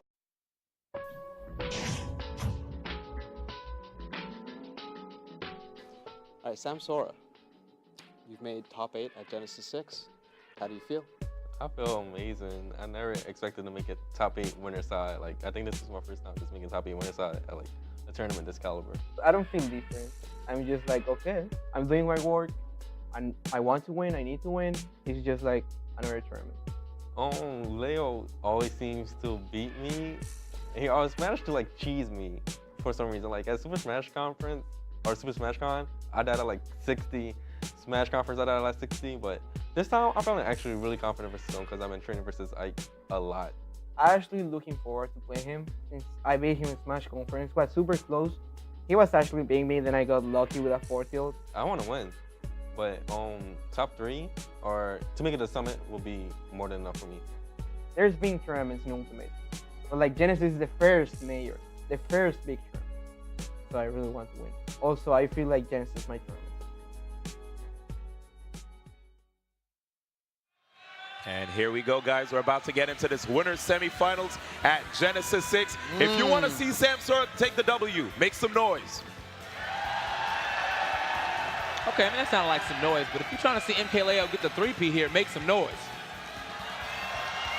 Sounds like they want to hear Samsora win. I feel like I heard the Samsora win in there. Honestly, you know, as respected as MKLeo is, you got to imagine Samsora just kind of got to be the favorite. You know, this kind of kid came out of nowhere from, you know, the bayou of Louisiana and just pulled himself up to one of the greatest players that I personally have ever seen in any title. You know what I'm saying? The guy just plays with so much heart and efficiency. It's going to be difficult for MKLeo. He exploded on the scene too, man. I think all of the locals that he was going to down in Florida that was having them like 500-man locals, he won a bunch of them like in a row. And then, so I feel like, he was playing on top player streams, he was bodying them, and a lot of people were like, man, Samsora really might be the best. So he had a lot to live up to, but he was doing a good job of doing so. He came into Ultimate with so much hype. Maybe not right now, though. But I mean, right now, yeah, you want to talk about hype, man. How about we talk about some percent? All right, there we go. That's smart. That's actually super smart. You know, he didn't want to try to go over there and grab the ledge and bet that he had the timing better than MKLeo. So he just let the whole thing rock. He's allowed to do that at speed. He can chill in the air for quite a bit, and then still has a pretty good up B as far as distance. And one thing that's really interesting about this character Peach is that, of course, you see this big percentage deficit that Samsora has. All he has to do is get like one solid confirm, and he could actually bring it back. But Right now, MKLeo has been doing an impressive job of spacing with that neutral air. You know, ice neutral air, you can't just like jump on top of somebody with neutral air miss space. You can't even like use jab to dissuade a shield grab. You have to actually space it as immaculately as MKLeo is doing it in order to get these payoffs that you're seeing here. The maximum punish game comes from maximum efficiency, and that is something MKLeo has brought to the table throughout multiple titles of these games. You're seeing that dominance in Ultimate already make itself known. Samsora out the gate struggling just a little bit, but in control for the moment. Opportunity to kind of get this stock. Yeah, that was a really good mix-up right there to get that grab. Again, that was slick. The hover, man. Yeah, he's going to get back. He had the full charge on that one. Seems like he tried to cover the platform landing with that turn-up, and then he just wanted to go ahead and try to fight him had he landed on stage. Either way, another one.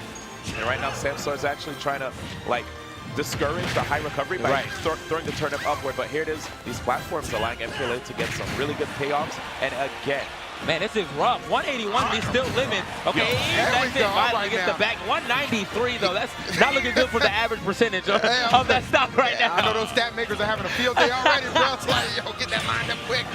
Yo, can we talk about this DI? Here it is. Getting out of these combos right now is MKLeo.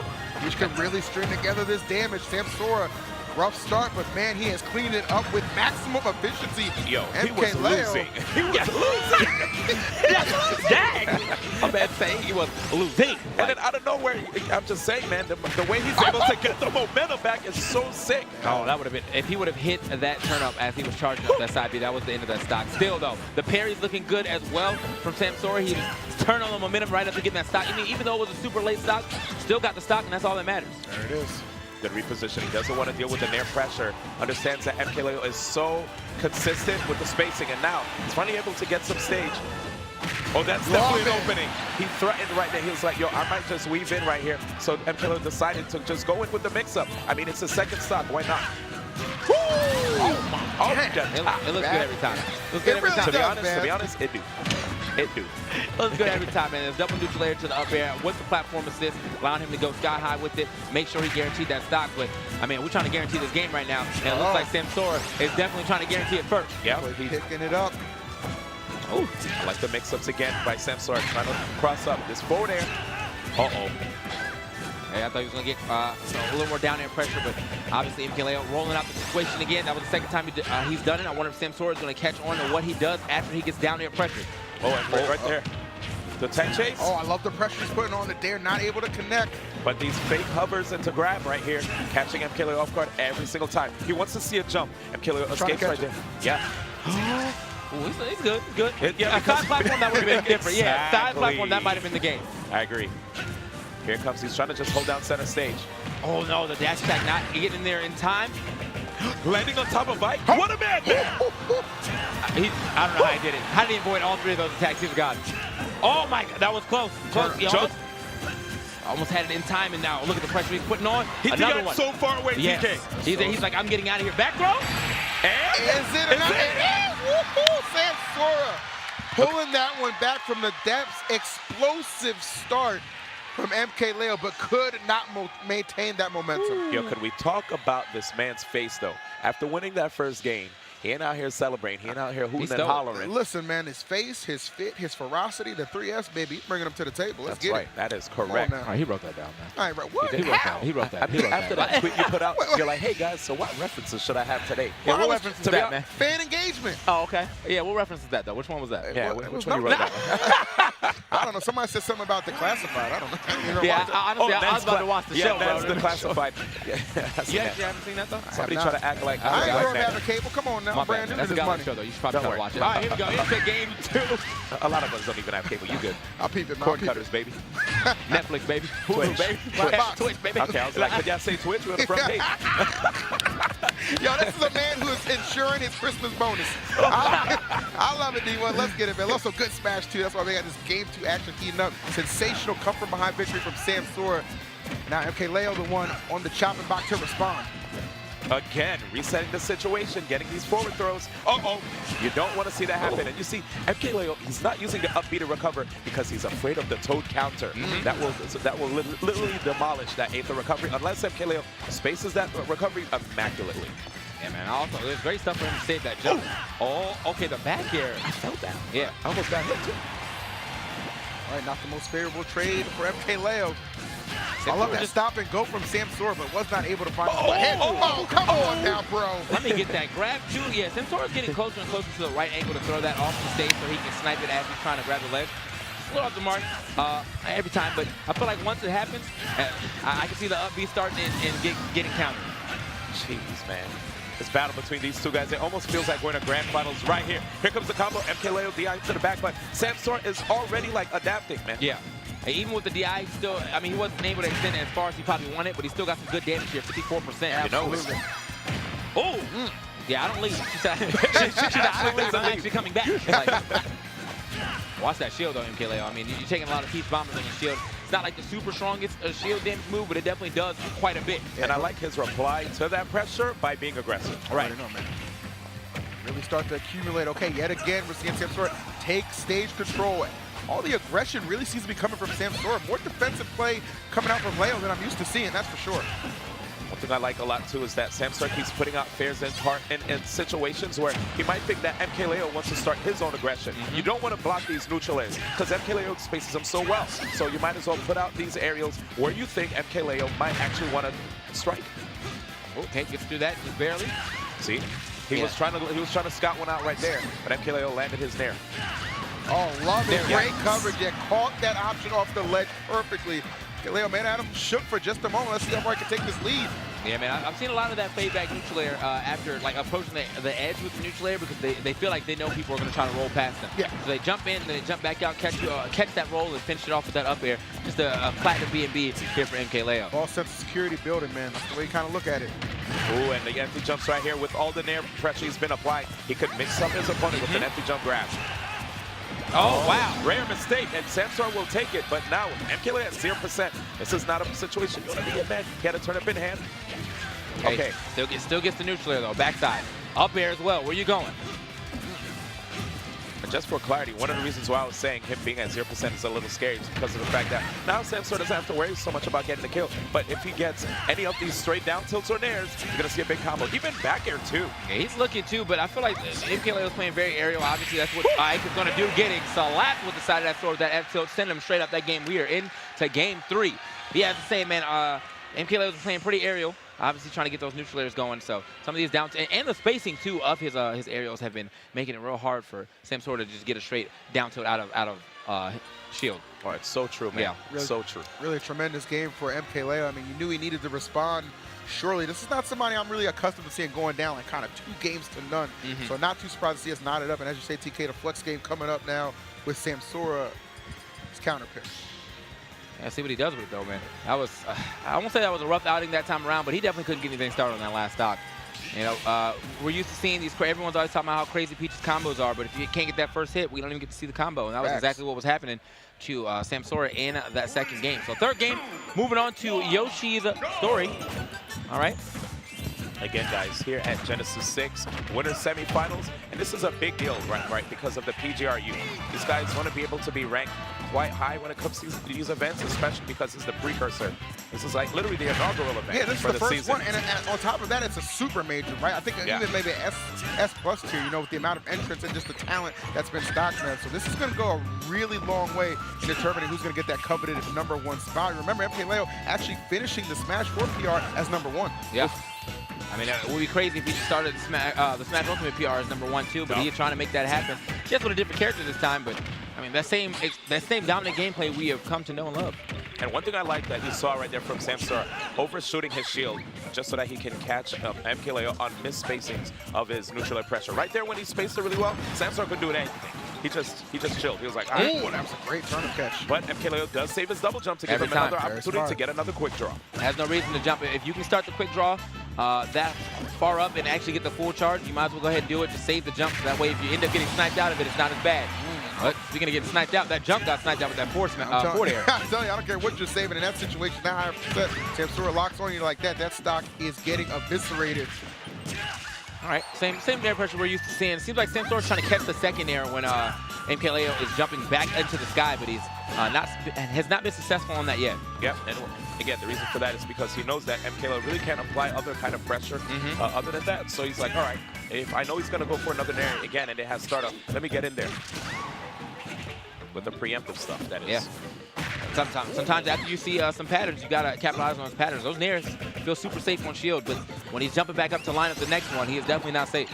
And I like that Samsara went for that float down there to catch the opponent, making him think you're going for a grab, but instead when they spot dodge, you'll be able to hit them during the vulnerable frames afterwards. It's a really methodical play thus far from Samsara.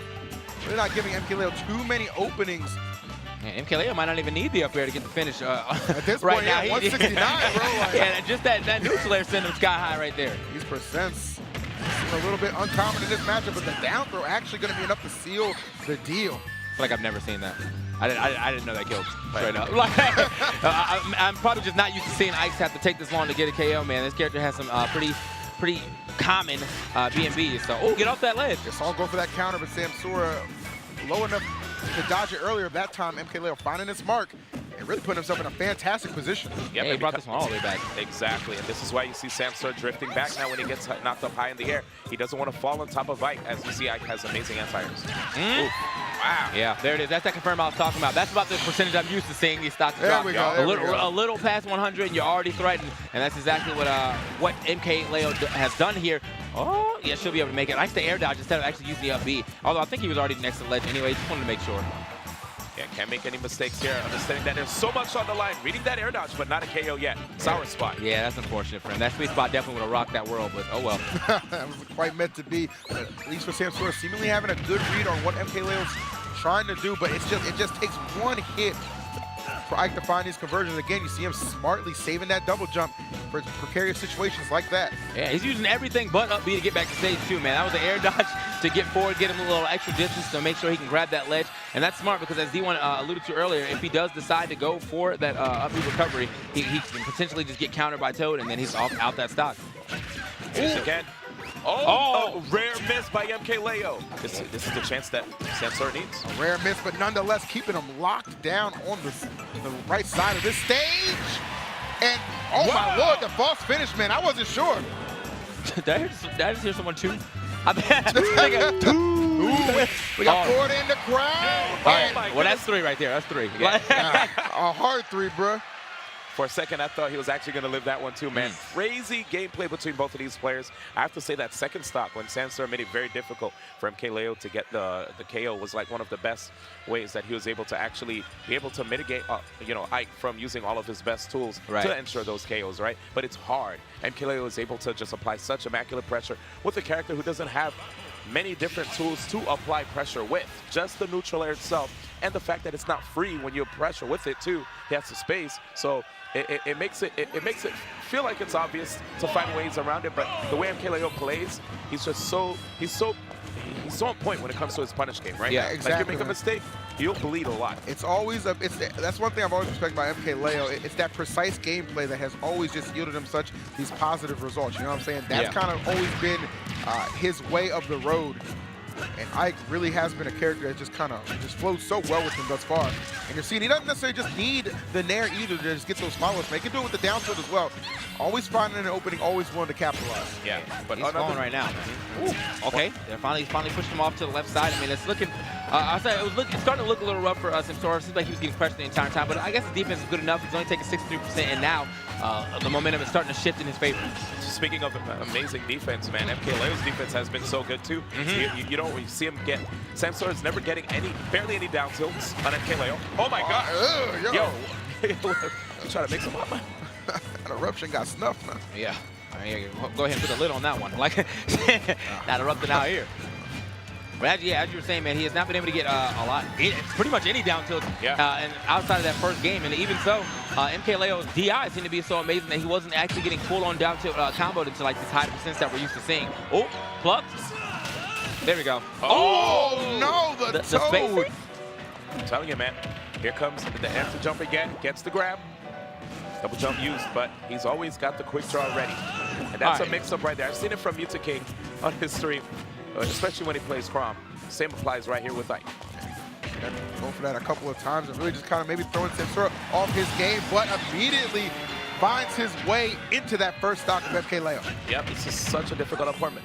Right there, he wanted to get the drag down single hit up air, but MKLeo's DI again, guys. Yeah, I mean, he is making sure he does not get carried by these patented keep combos we've all come to see.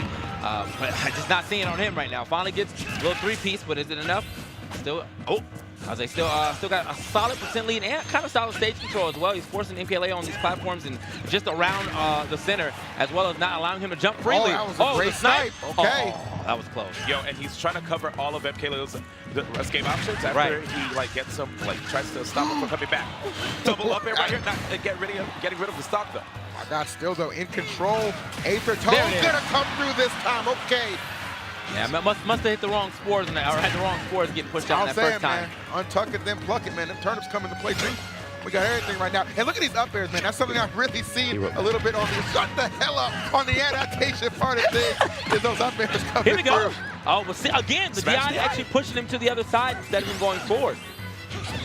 MKLeo, man, he's no ordinary opponent, guys. This guy is way too difficult. Wow. Mixes it up every single time. That was a great dash. Sora got some reach, bro. Saying, bro. Hey, if you want to grab that ledge, you have to go a little farther out. That's what he said. He caught the turnip right there, too. Not letting Samsora convert that into a forward air. Right, but I mean, either way, wasn't able to do much with that. Samsora still trying to find himself some more turnips to pluck with. Seems like MKLeo is actually staying on top of him every time he tries to do that. Well, I love the up airs, man. That's just really been coming in so clutch for Samsora, especially in this game. Locked down, bro. You can share a shell with Takashi. You're not getting out of that one. That was OD. And we've seen him use that a couple of times, right? First one didn't come through, but the next two times he does it, what is it, man? Stock after stock after stock. That was a little different, too, though, man. He went off stage for that. Like, he knew that he was coming straight for that ledge. That's the this is the one that worked. Bro. This is the first one that worked, obviously. obviously. Exactly. He's feeling it. He's feeling it. He's feeling it, man. Straight up. Yeah, with that second one, he caught him as he was going to the ledge. He knew exactly where he wanted to go. Obviously, he wasn't going to try to use the up B. He's been favoring the side B a lot in this matchup, snaps him to the ledge. Doesn't have to worry about doesn't have to worry as much about the Toad counter. But that time, Samsora walking off stage saying, you know what, run right into this. Dang, you saw the confidence? He just ran up on him. That's true. I don't know why Samsora actually walked forward and pulled a turnip in his face. That's crazy. He was like, I ain't scared. I mean, when you got that much confidence, my man. That's it. Yeah, he got the confidence and the drip. Yeah, he kind of does, man. AirPods and waves. Wave check, baby. Anyway, man. It would be perfect if Samsora was actually playing with AirPods right now. I mean, he definitely got some drip. Freak. Anyway, into this last game of winner semis on this side. It is game 5. Who's going to be moving on to winners finals? Who will be visiting that loser's bracket? We're trying to find out right now, and it looks like Samsora has got a little more heart at the beginning of this game. Yeah, man, I'm loving his movement. He's always tripping up MKLeo, using movement just to bait a reply out of MKLeo so that he can finally figure out where he wants to go and punish him there. Because MKLeo doesn't make it easy for you to just straight up you use the the level 1 version of the game plan to get him. You gotta use more. You have to have a contingency plan against him. Exactly, man. Plan B, almost a necessity. Plan C. How about D, man? Maybe E. I mean, man. What are y'all doing, man? See, what is this? We know the alphabet. What are y'all doing right now, man? Back to the match. Samsora losing that first stock, but I mean, not obviously in a position to say he's not threatening the stock right now of MKLeo. 132, that's a good up smash, possibly potentially even a neutral air or forward air from the leg. All right, forward air from the middle of the stage, though. To be honest, I felt like Samson had an N1 mixtape, you know what I'm saying? You saw how he was moving with the turnip? He really was. Young Kyrie out here, man. That's what I'm saying. Can lead himself to victory. Oh, no, not that air dash. Peach takes entirely too long because the air dash, how long you need to fall is actually 100 units from wherever it started. And it depends on your fall speed. Peach has very, very low fall speed, so she's in that animation for quite a bit if you decide to directional air dodge. Damn, TK got a hammer. All right, let's get it. My bad. My bad. My man said units, man. Units, baby. I said units. I've been in practice mode. Anyway. I need a calculator to leave a tip. Somebody teach me, man. Oh, sick catch right. By the way, guys, big deal here. Yes, sir. Dan Toad got all of that, too. I was every sport. I'm telling you, that's Skunk Gang right there, dog. Oh, here we go. Here we go. Don't let it be oh, my God. 66% right off the bat. Right off the bat. Yo, he took so much damage. Don't let it be you. MKLeo in a lot of trouble, my man. You know he wanted to end that a little different. If there was a little more stage, I think he would have ended that different than the dash attack. Or maybe he would have got both hits of that. Either way, he needed that right back. Yeah, he needed that to get back to the game now. One stock in between them. MKLeo, I got carries too if I can get more forward airs in here. And neutral airs, don't forget that move. That's true. That's true. He's going to carry you up. Not out. Just straight up. Somebody trying to go to winners finals. It's anybody's game. Don't count on MKLeo. Yeah, we see them make crazy comebacks like this before. Samsora. But Samsora may be trying to avenge a wrong he believes he suffered at Smash Conference. That game finally couldn't close it out then. However, this could be the time to rectify that. Oh, man, he almost cut that roll with that turnip. That was an interesting placement right there. Ladies and gentlemen, remember he has the Aether. He has immaculate spacing as well at the edge. Okay, back to stage. Also, man, you gotta remember, back throw, that is it, you're gone. Then hips don't last. Samsora moving on to the winner's finals. Let's go. He said, adios, my man. I got to do it to you, Samsora. He united Samsora at that, taking down the rogue Echo Fox. My God, yeah, man. What a set. Slight mistake in the spacing right there from MKLeo to get himself grabbed at the ledge, but at the same time, Samsora had to play that one close to the chest. Had at 66% against almost a full rage Ike, that's a little scary. MVP right there, man. That Toad. Absolutely. Oh, look at that. Look at that meme mug. You see that meme mug? He stole that meme mug from Luigi out of Mario Kart, bro. You remember that drift, man? Well, he had that drip. There you go, man. Plenty of blood. Oh, here we go. He ran it back too. Man, that was every sport, bro. That had to be every sport. Why Toad looks so mad? Why he throwing it back too? Damn, Toad. I didn't know Toad got a wagon, bro. I might have to buy him a drink. I ain't gonna lie to you, man. Yo, what was that? Oh, man. Messing with it. Let's go, man. That was crazy, bro. Absolutely crazy.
Floyd, so you've made top 8 at Genesis 6. How do you feel?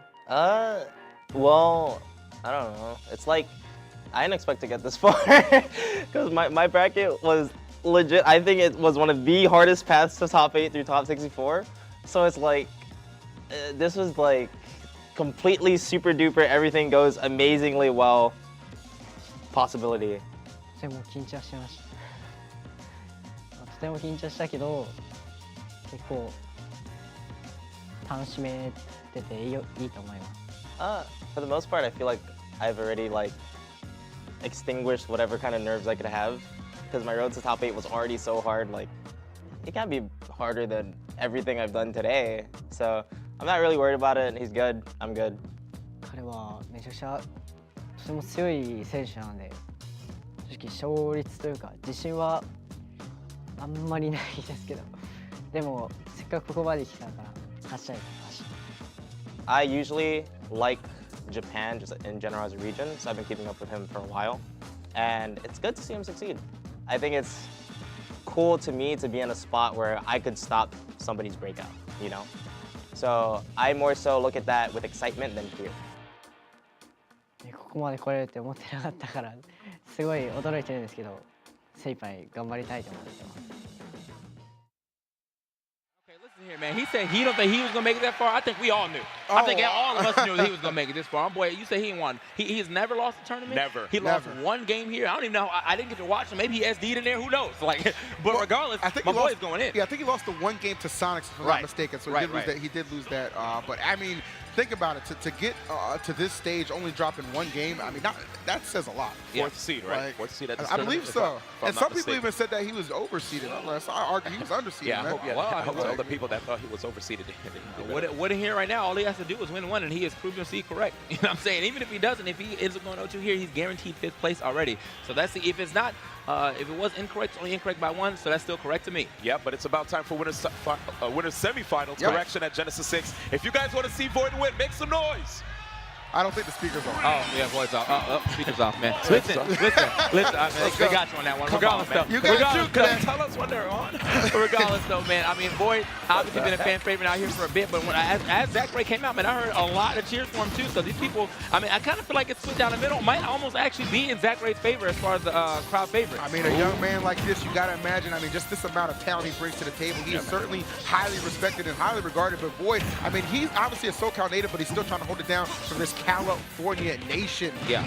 And you saw, I mean, Zackray said he was a little less confident in this matchup, but I'm going to let the gameplay speak for itself. My boy has looked confident the entire time I've watched him play. Also, something I like to note about Zackray is he does not take wasted movement. Look at that. Look at it. Did you see the micro step? Did you see the micro step for him to move just like 1 pixel forward so he can get that up tilt perfectly? When you kind of just have a feeling and a flow for what your opponent's going to do and you're able to capitalize and punish as effectively as Zackray, it's going to be a long day for Void. But let me tell you something. He didn't get here by accident. This kid has battled through a lot of adversity to make it to this spot on the winner's side of things. He is not going to put this opportunity. He's not going to waste it. Let me ask you something. Why you keep calling him Zackray? Yeah. I said Zackray. No, you say Zackray. I said you say Zackray. Oh, do I? Yeah, it's Zackray, baby. Oh, damn. Are you like... I was like, yeah, you're wrong. Well, my mom's all right, man. Where's Beer Man, man? We'll get him a lick. He about to get deported too, like Tony on Saturday. Oh, that's so deep, man. Hold on now. I ain't trading MIT and Crumpets for lean in the dream. You better calm the hell down. All right. 20. Anyway, man, we got a 121 player right here trying to make it here to winners finals. He's looking like he's able to do that. Now, interesting thing, I know that Void has some secondaries. One of them happens to be Wolf. I'm not sure if he would actually go for the Ditto. I don't think so. I got to speak to Korean earlier. Korean is fairly confident that Void will stick with this character the entire time. I would agree. A lot agree. of great edge guarding tools against this character. He has a lot of great combo openers against this character as well. But the thing is that Zackray, he's just a wall, dude. Yeah. He's so accurate. He was able to even like DI in a weird way behind Void when Void opened up with the down tilt. And I've never seen any long down tilt combos ever since from Void. Look at that. He understands how Void likes to initiate, even with the jolt. So he actually just didn't let that connect. He blocked it. And now he's playing again. Catch him in the air with that nair. That nair's such good coverage, good crosser tool. Okay, he wanted a lot. Yeah, he did. All right, so Void finally getting some good damage on the board, but look at that 86%, man. When you're playing Pichu, that's quite a bit, especially in this matchup. Oh, I was like, yeah, that was match probably would have taken the stock had he got scooped up. Luckily for him, pushed a little too far away. Oh, so patient. Yeah, poking out. I don't see that tilt used too often, but that is amazing. And careful, you know, Pichu and then lightweight, that dash attack can't kill. But who needs a dash attack when the back is so immaculately spaced and placed to get that game won? Yo, you see that? Take care of business right there. You saw that? Yeah, man, every knuckle cracked right there. I actually rarely see him moving like that after a match. He's usually just sitting comfortably in his chair, barely ever showing any emotion. Still not really showing much, but I mean, just the way he was like cracking his knuckles right there, I feel like he's fairly happy Look, his with his feet performance. barely even touch the ground. Yeah, man. Can we move his chair down, or does he want to be at that? That's probably optimal height somehow. I don't know. I feel like, it's optimal height. That Vertigear's on default, man. He ain't even 18 years old. I heard he's like between 14 and 16. So that 15. I guess it's fair to say, but I said between 14 and 16 because only it's to cover the spread. It's cover the spread. All right, cover the spread. Well, yeah, man. You know us, man. What's rule number 1? Only speaking absolutes if you're 100% sure. 110. Okay. All right, that's fair. I definitely felt like I caught that mean look for you when I said that. Like, my bad, man. I wasn't trying to DC you, man. Sorry, man.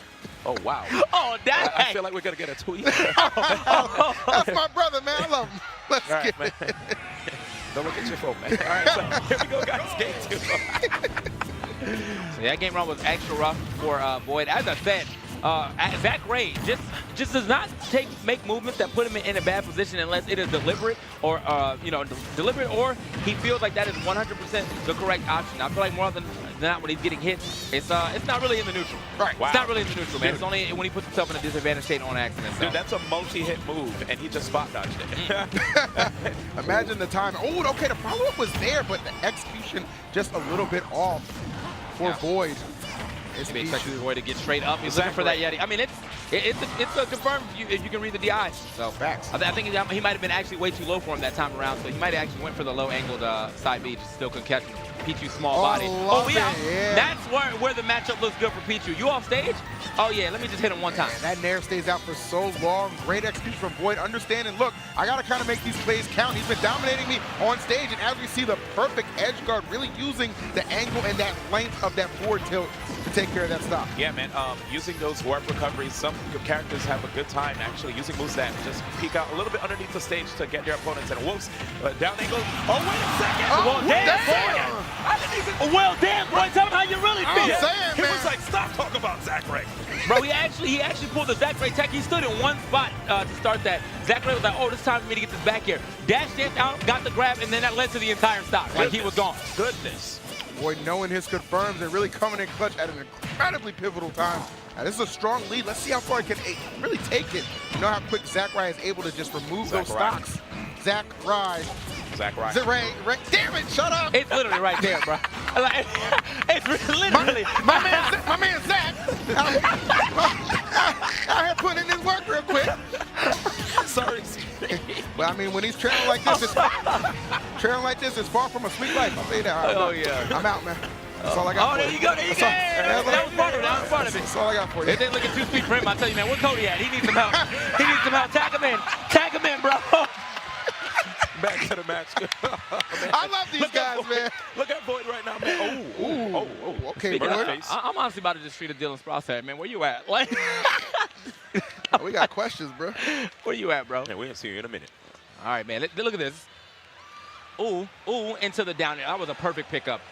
Perfect pickup. Yep, and that down tilt, I have to tell you, man, Void actually sees that, in his honest opinion, as one of Pichu's most busted moves. He actually down tilt or down air? Down tilt. Okay. He thinks it's a really good pressure tool, really good combo opener.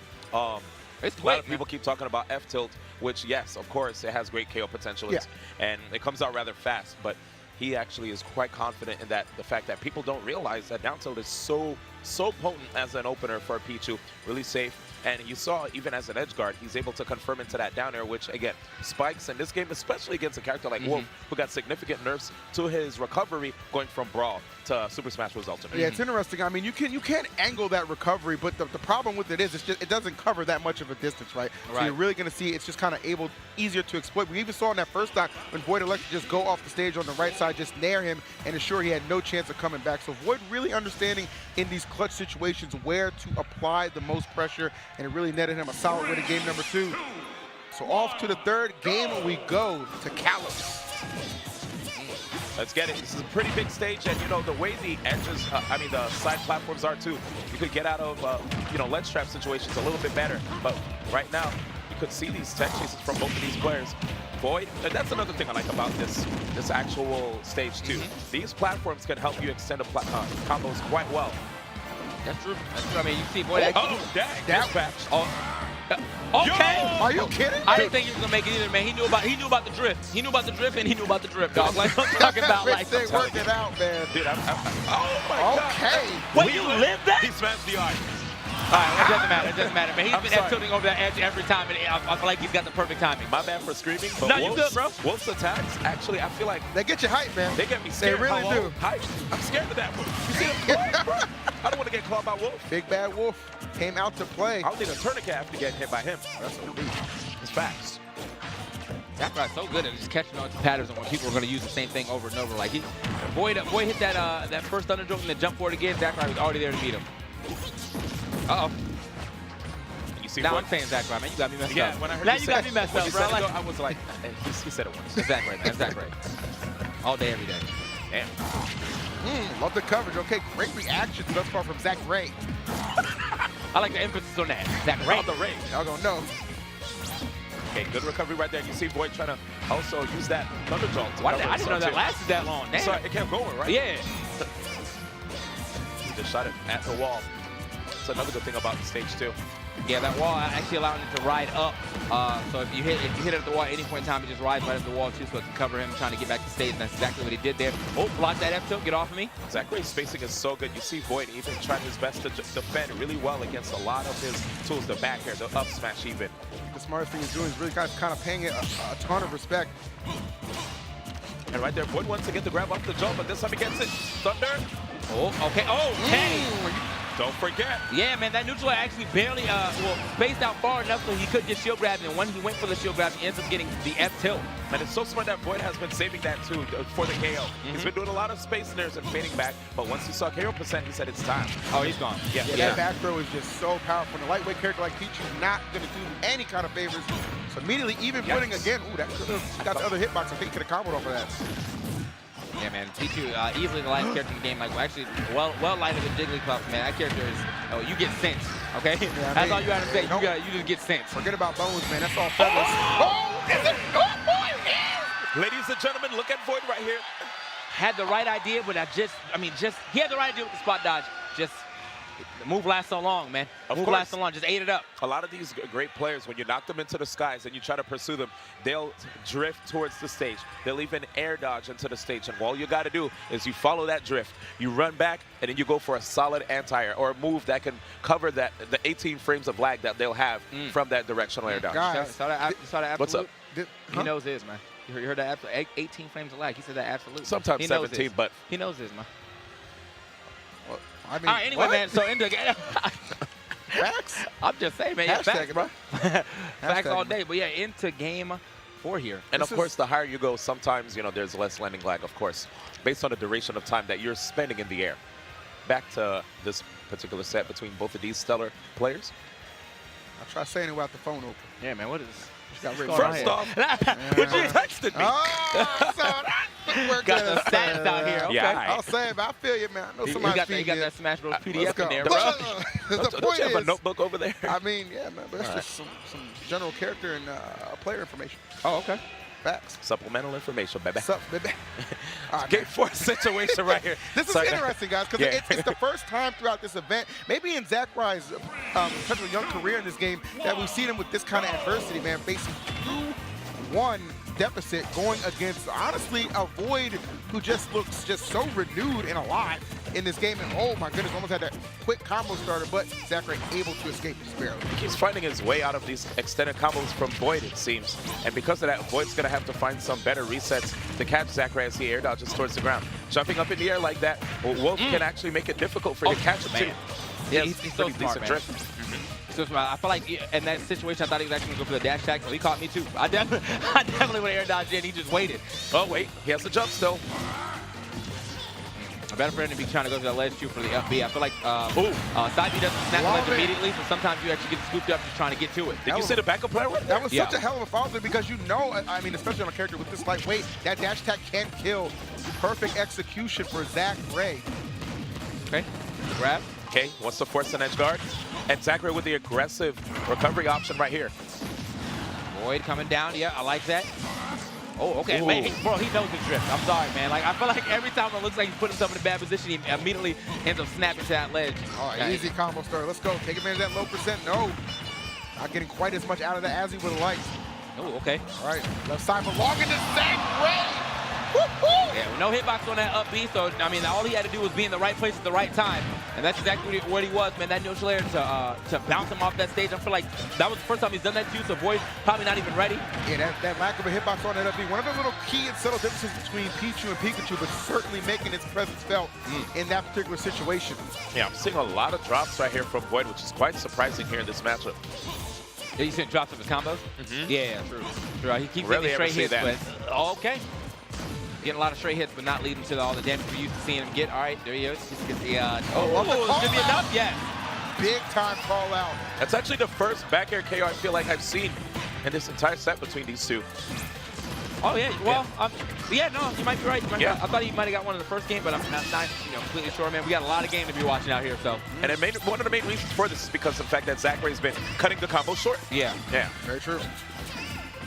All right, man, 74%. All right, speaking of back airs, he's definitely got to watch out for it now. Wolf's got one of a super strong back air and an F smash as well. Send him packing.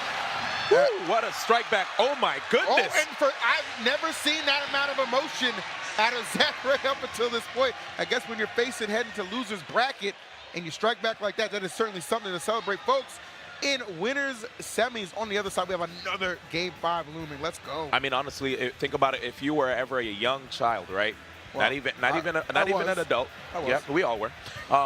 And imagine being able to play on this big stage, understanding that there's over 2,100 people that actually entered this particular event for Super Smash Bros. Ultimate Singles at Genesis 6. It's a big opportunity. That's like more than $20,000, I believe, for these guys too. It's like crazy stuff on the line here. And of course, things will only get better for Zach Ray in the future, especially after getting this win. He's going to be in the winners finals. Yeah, I feel like Zach Ray, I mean, even though that money is great, I feel like Zach Ray is definitely playing for himself and his pride more than anything else, boy. That boy is out here. Pride is definitely the right word, TK, because there's 11 Japanese players that did come through to this event, and he's the only one left here. But Void strikes back. Big two. That Wolf Flash coming through. Okay, again, yep. Looks like he got right back to that platform. I think this Void might have tried to hit a fall through up air. Not working for him, though. I'm going to be honest, I was a little shook right there. That back is going to KO, That'll shake you and break you. What a start for Void.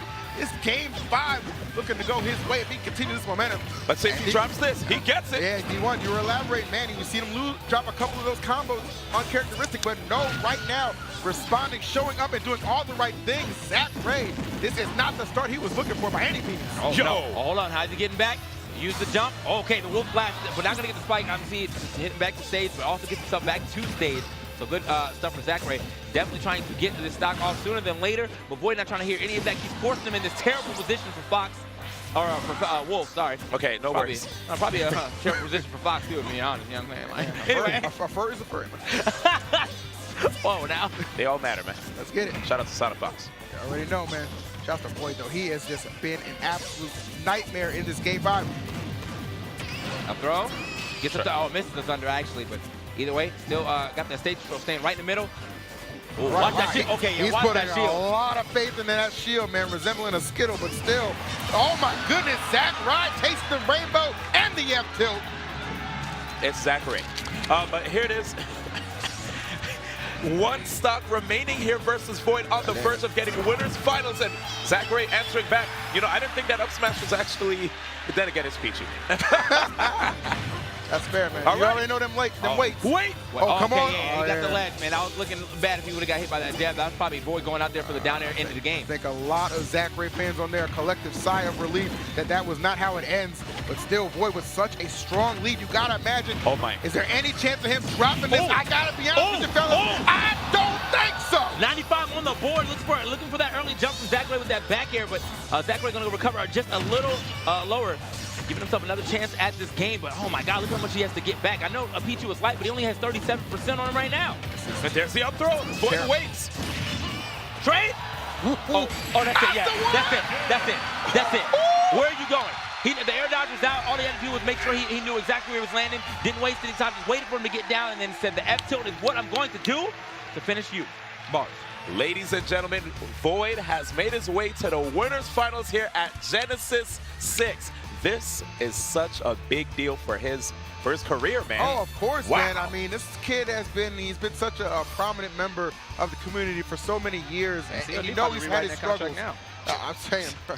let me just go ahead and add another one. Listen, add another 0 to that right let there. me tell you something. Boy said you better back up the Brinks trucks, okay? I ain't playing with you. Honestly, man. I'll feel some offers. CLG, man, give that boy a raise, man. Yeah, that boy a raise indeed. He, Come on, now. look, listen, okay? If he wins this, whoever wins this first tournament, okay? Whoever their sponsor is, definitely got to add another 0 to that check. Add another 0, man. Add another 0 to that check. That's free. And Void's been working hard, not only as a player, but also a content creator too, man. So he's the full package right there. Yeah, him and Korean really are like a really nice kind of tangent right here. But go ahead, let's take a look at some of these replays that really just netted Void this incredible win, especially in that game 5. Oh, man, that was crazy. Yeah, I mean, I had to give it to Zach Ray. As I was pointing out, man, I feel like he is the type to not really waste a lot of movement. But in like the middle of the second game, I think Void kind of picked up the same playstyle almost right here, like right there. That's actually the perfect moment to show. Void was standing just waiting for Zach Ray to pick an option to come down, and then he gets this super long combo that ends up ending in the stock. Yeah, one thing I like a lot about Void is when his Pichu gets one opening, he just keeps it going, dude. He always has another follow-up. He wants to keep the pressure going, understands that his character has to keep up the pressure, because if he gives you an opportunity, that you don't really have to put on much percent on Pichu for Pichu to die. And one of the better things that we really noticed, I mean, we kind of touched on the fact that he was kind of dropping some of those combos, but one thing, he didn't let it affect his composure, man. He just kept following up, finding ways to get in there, and in game 5 is kind of where it all culminated, and he was just an absolute beast. And Zach Ray, as talented as he is, just no answers at all. Yeah, I mean, even with, oh yeah, that was the air that was just going to end the game right there. But I'd say even with this character, dropping combos with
face off against him in the You don't want to face off against this boy anywhere. And look at this, man. No Ike in sight.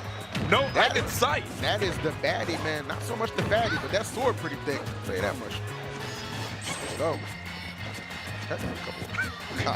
I'm gonna let that one go, man. I wouldn't touch that with a 10 football, bro. I was like, don't worry about that, man. MK Leo putting the hands on him. He'll do it for you, man, and he's doing it in a major way. Oh, wow. And you know what?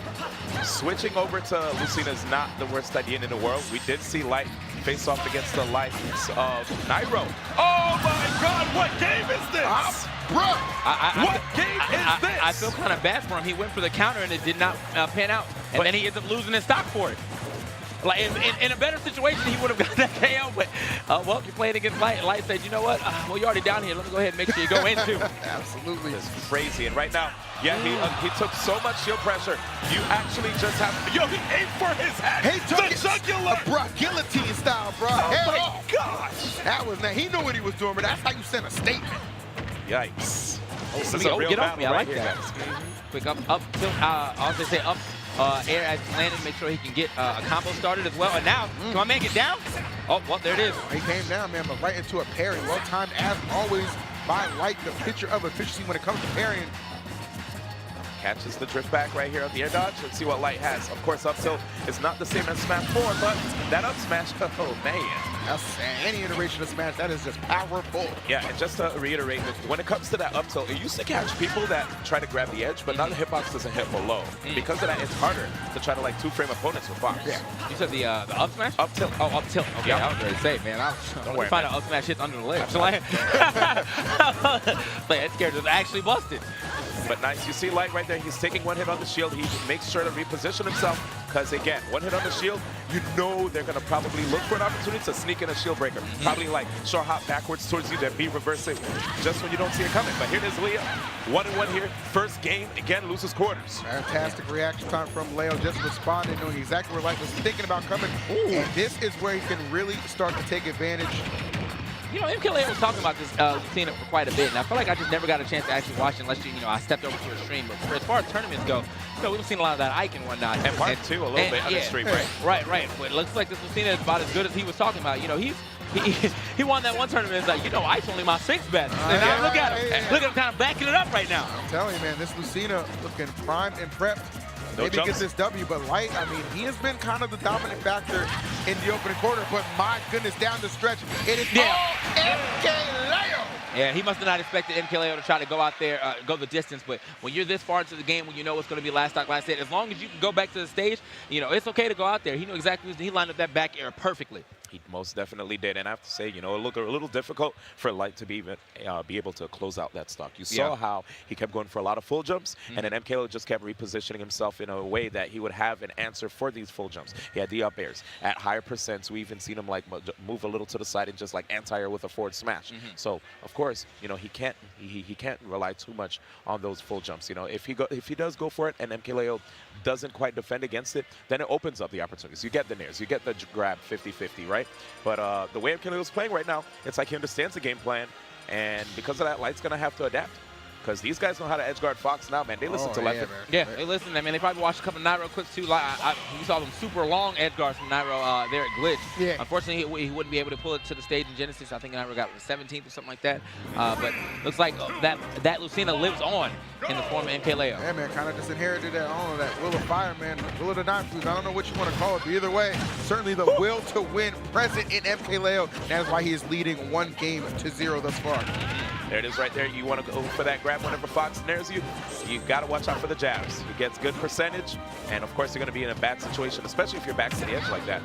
Hey, get the dash attack. Oh, I like that. Getting on the platform too. Know he's going to try to probably go in the shield, get some free grabs. Getting a lot. That's the thing about Fox, man. I know that he can't get a lot off his grabs later on, but damage is still damage, and it's also positioning. So he's throwing them off stage, getting those little extra lasers as well. Yeah, watch out, man. You know if that neutral air hits, you know exactly what we get right after that. Oh, exactly. One thing I like about this particular stage, good tech chase right there. When it comes to this particular stage, if you knock your opponent on either of these side platforms, Fox can actually up smash the platforms. Okay. To give him more openings for him to get the KO. Yeah, that's the difference between the tri-flats and the high flats, man. I don't think he's able to do that on the timing, baby. Well, whatever it was, he got it. You know what I'm saying? Whatever it was, he got it. Jeez. Okay. All right. If he would have got the double parry, I would have been like, he's a god. He's actually the god. He said it comes natural to him, and I would have believed 100%. He could have told me anything about parry, and I would have believed him after that. I disagree with you on that, though. MKLeo now crawling his way back in slowly. This is where he can really exploit, keep him in the air. Yeah, Light trying to land, but cannot do so for free.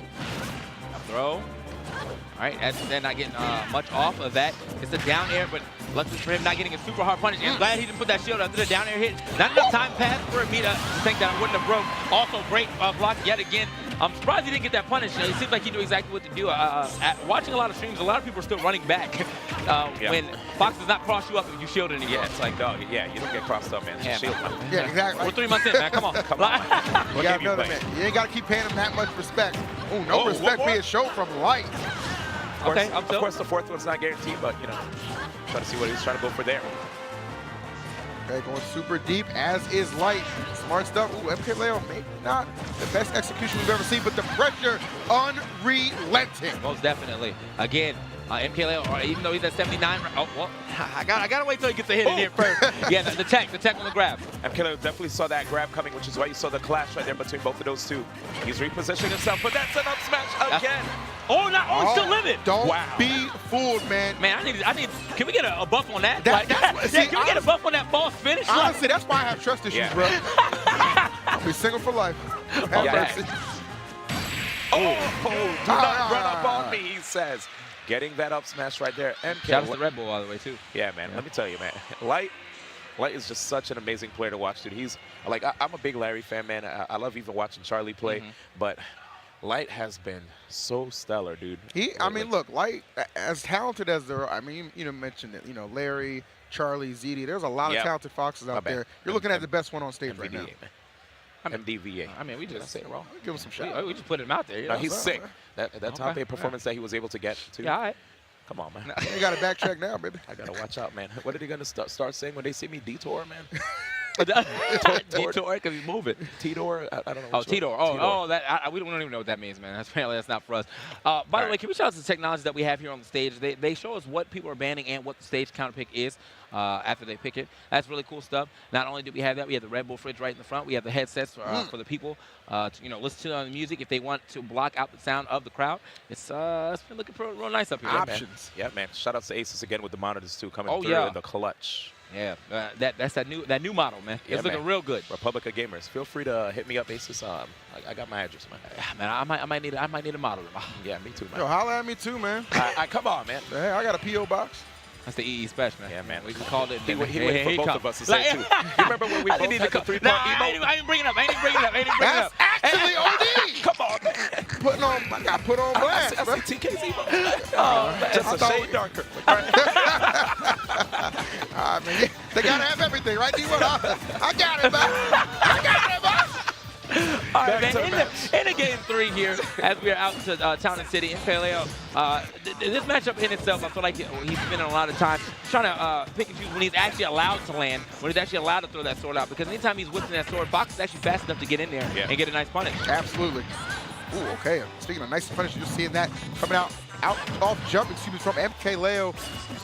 And I do like seeing from Light just going for these backers every time instead of trying to time the forward smash, seeing that, you know, that was perfect right there because there was a little bit of a drift. So he might as well have gone for it.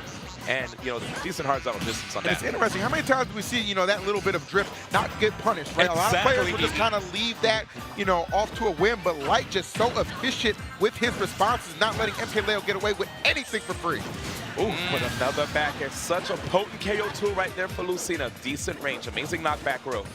Yeah, actually, Lucina is such a strong character, man. Like, not only do you get that back air to be taking out the stock, that F smash, all of her smashes actually do great knockback. And on top of that, F tilt, sometimes near the edge, ends up taking a couple stock too, especially when you boost that tilted. That's right. Ooh, forget that tech. Oh yeah, that's tech. Oh, he got the timing because they did nerf the active frames just a little bit for Fox, but he still got it. He did, man. Very well studied. Light truly bringing the fight to MKLeo. I think one thing about MKLeo, though, that's really kept him so far in this matchup is he's really good at responding. He doesn't let you build any kind of insane lead on him. Yeah, also do not forget about that up B out of shield as you saw him using on the edge. A little more percentage that could have potentially been light stock. But yeah, landing on Lucina or Mark Shield, a little unsafe. Sometimes that up B is exactly what they need to send you packing. Yeah, man, that up B is so scared to deal with that you don't even want to like go off stage to edge guard against these characters, right? Because you know they have invincibility on startup of their Dolphin Slash. Yes. Oh, okay, there we go. Wow. Melee movement. I was thinking the same. Oh, that's a big punish here. And it is. Okay, the double couldn't get too much more. Luckily for him, the platform just they were like, oh, we got to clear out, man. He's about to die. Like, we need to win this flex game. Oh, wasn't able to get the drag that he was looking for. I wonder if he was going to try to get the jab lock right after. That's what he looked for the first time. This time he actually gets it. And you know, you saw how deep he was recovering right there. Trying to make it difficult for MKLeo to land that counter, but MKLeo, man, so persistent, so determined too. Boom! Not going to be enough yet, but I think the next one should be able to take it. Well, yeah, because Town and City's different now, man. But before commentators, wait. Okay, I like that. Good patience. Up throw, yep. Put him back into the air. Nice drift by MKLeo. Just setting the situation. Uh-oh, let's see this. He forces him off. What's he going to get on? Oh, he tried to wait it out just in case he was going to throw out the up smash. There it is. Catching, that was a straight up call out from Light, bro. He anticipated you leaving your feet, you put out that nair thinking you're gonna get maybe just some pressure, cross him up, anything to just amass some damage, excuse me, but Light's just like, no, I'm gonna hold my ground, stay position, up smash. It's that simple. Yeah, man, if you can see the way like Lucina's aerial pressure is, she's quite floaty, especially in comparison to her Smash 4 iteration. And because of that, like all that hang time that she has in the air after she goes for a short hop aerial, that gives Fox enough time to just run up on him and hit her with the intangible legs. He actually just laid the foot on him right there on that replay. It's like, you missed that ledge? I'm laying the feet on you. Uh-oh, MKLeo is not too happy about this, guys. We have Light, who is actually one game away, man. From putting him out the tournament. This is MKLeo we're talking about, bro. I know, man. You know, honestly, when you run up against somebody like Light, it's crazy to think for MKLeo of all people that his potential to win another Genesis title just got this much harder. Yeah, Light really showed at Glitch, like, look, man, I can come through and I can sun you, man. I don't need Mario for those results. I know. And this is him trying to get the 3P, correct? He's trying to get the 3P here. Yeah, well, looks like that 3P might be cut a little short, man. We'll see, man. He's getting a 3-piece right now. Yeah, this is looking like Kingdom Hearts 3. This is about to be delayed again. Oh, man. the delayed 3P. That's what I'm talking about. This is 2.9P, right? I was about to say, like, I know it's out, but I'm just saying. I'm talking about them delays, all right? Like, I mean, Metro Prime. Oh, that. Metro Prime 4. That's 4, though. Sorry, Actually, though, I'll take the delay. When someone gets the 4P, that's when we'll make that joke, man. We're saving that in the memory banks. Anyway. You're right. Put it in the drafts. Oh. Whoa, nasty. All right, cut him up. That buff, man, when you spike the opponent into the ground, when they're grounded, helped out so much right there for MKLeo. Right. It's the back air. Unfortunately for Lucina. Oh, yeah, there we go. Get him out of here. Bro. Bro, he actually, his anti-airs it's exactly what you expect. That's a flash kick now. You know what I mean? Oh, you jumped? Flash kick. I felt like I got the Gal vibes too, yeah. man. I got him. But I'll say, unfortunately, in this game for the swordsman, Marcina, they don't get as much off that down throw as they used to. It actually stops comboing stuff way earlier. But still, if you get it at 0, you might as well go for it. Oh, nice tech. Strong tech. Again. Another one. And he tried to delay. He wanted to. I like Oh, my God! You are dead, sir! Dude, MKLeo is definitely capable of mounting a comeback, but this is a bad situation. I mean, that was an above and beyond play. That's call out. Going from 4th to 5th gear, straight up, man. And 3 really clutch techs for Light. All right, he's definitely inside of his head now. I'm thinking about that play now. He actually really came off that ledge right after that with the back air. Said, I'm gonna finish this stock relatively early. That's your fault. It really is. There it is. Up throw. Wow. Different stuff right here from MKLeo 2. Okay.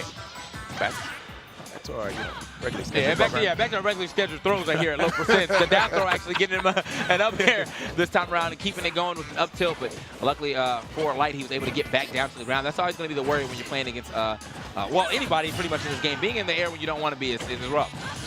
Okay, nice. Finding those openings, the little gaps. Hold on, come back. All right. Okay, he gets his feet on the ground, though, but it's only 54 here. Yeah, Light has put a little more damage here to be able to seal the deal with his patent. Oh, my God. Is he going to get it? We still live it, though. Did he air dodge forward? Okay, no, he just jumped forward. Okay, I thought he air dodged forward at first, but it seems like he might have not used the jump. Another what is he doing? punish. What is he doing? What is he doing? Normal get up. Normal get up. Oh, okay. Is he living? No, not at all. Not at all. Gone, and we are into another game here. Man, that was game 5 situation. After seeing him punish that normal get-up that time, I thought we were going to see him be prepped for that one again, but some of the best kinds of mix-ups are when you actually do the same thing over again, especially as a high-level player like MKLeo. Because you know your opponent's kind of giving you the respect that that's not what you're going to expect, as we see these insane techs to not only keep himself alive, but put himself ahead. Saw the air dodge there just to give himself a little bit more drift, but that up B not going to be able to reach. However, MKLeo will still go on to take that game and keep his tournament hopes alive. Game 5 now looming. A lot on the line for both these guys. Yeah, man, he is thinking hard on these bans. We've already got FD out the way. I kind of like that, you know. You want to make sure that you can get some platforms just in case you need a. And the Castle Siege ban only because that stage sucks. Yeah, I'm glad it's out of here. Tell them how you really feel. Sucks. Yeah, that stage is trash. Basura. Where's Yikes out here just out of nowhere? This stage is ass. I definitely need Yikes. I need Yikes ASAP. Just to come through with it's the assometer all the way at the top. This stage is ass. Stage is ass. Anyway, we are getting into our 5th game. Somehow, even after that crazy back air to get that solid lead, Light was not able to close it out. And so MKLeo, he was playing with the heart of a man who wants to get that 3-peat. All right, we'll see. It all starts with winning this Game 5, and there have been plenty of Game 5s that MKLeo has found himself in and come up victorious, but he's also been on the losing end of a couple of those as well. Light trying to carve his place in the early annals of Smash Ultimate history with a win here. Yeah, man, every time, I feel like Light's getting hit in the same situation after getting hit by that down throw up air. He ends up trying to jump like to the left or right of MKLeo. He's already right under him yet again. Down there? Nope, goes for the counter instead. I like it. No, there ain't nothing to tech out there, bro. He broke him down. That's the outer man. limits. Oh my goodness. Okay, and that's a strong and explosive start here for MKLeo. Let's see if he's able to keep this up, or will Light be able to dig into this lead that he has. This is really reminding me of how Void really took out Zackrai in their Game 5. It's an absolute Zackrai. I said Zackrai. Say Ray. Damn it! Ray. A ray of hope right man, now. You know, honestly, I feel like if you put a space in his name, he'd get it. Like, honestly, I'm about to start calling you TKBZ, man. I'm sick, bro. I don't know what's going on, all right, bro. man, you about to call yourself out of a job. You keep doing something like that. That's fair, man. But out of a team, you know what I mean? Like, anyway. Black Plague went to just black. I don't know what to tell y'all, man. I tried, man. All right, man. I tried. Yo, he actually was able to avoid getting followed up right there. Oh, what? Okay. Okay, he made it up. He made it up. He made it up. That messed me up. Bro. I know. I feel that, man. Messes those Take up. a swig, man. He needed that. There you go. We got the unmarked water. A sip of water. Unmarked water, man. Okay, but now we're in unmarked territories right here. Someone's definitely about to lose their way out of this tournament. And it's looking closer to being Light. MKLeo still finding all of the same sperms he's finding from the first stock to now. Up air. Okay, but he couldn't land on the platform to continue to extend. Oh boy. Okay, one of the F smash. Thought he was going to just go for the up for the damage, but the F smash. Honestly, I wouldn't be surprised if the KO. Like, it's getting really difficult for this Fox to land back throw. Exactly. He's gonna have to grow some wings right now. Setting up for edge guard counter. Not even. No jump left. It doesn't matter. Oh, he's not gonna finish it off. Finish it off. I don't think that up B was going to reach anyway, but still, make sure you finish the plate. That's all. That's all. If you go back for seconds, you better do it. Come on now.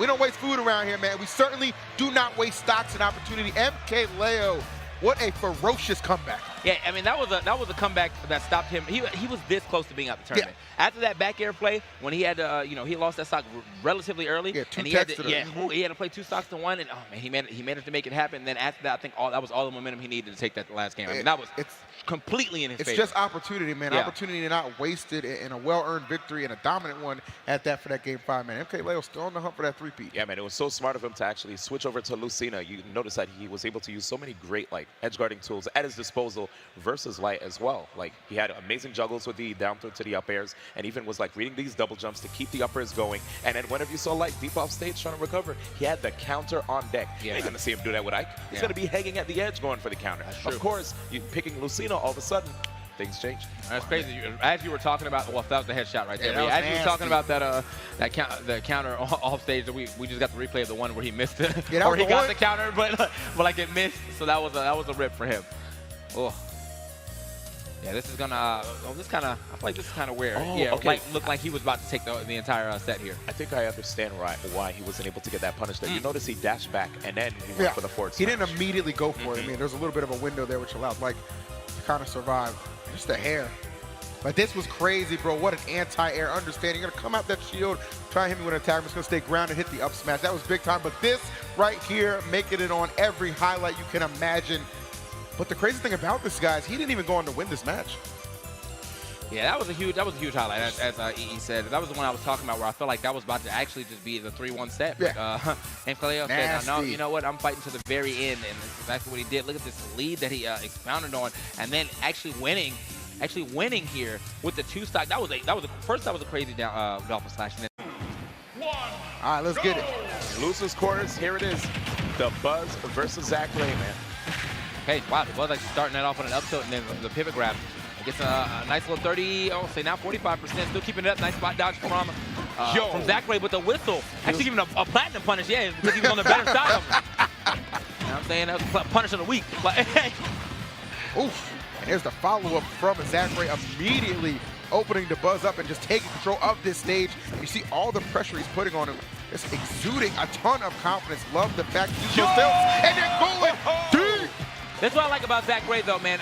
You know, as I said, he only moves deliberately, and that was a deliberate back air. He said, I know exactly what you're trying to do. You're going to start throwing some Pikmin. I'm going to be under it and already next to you. Here's the foot.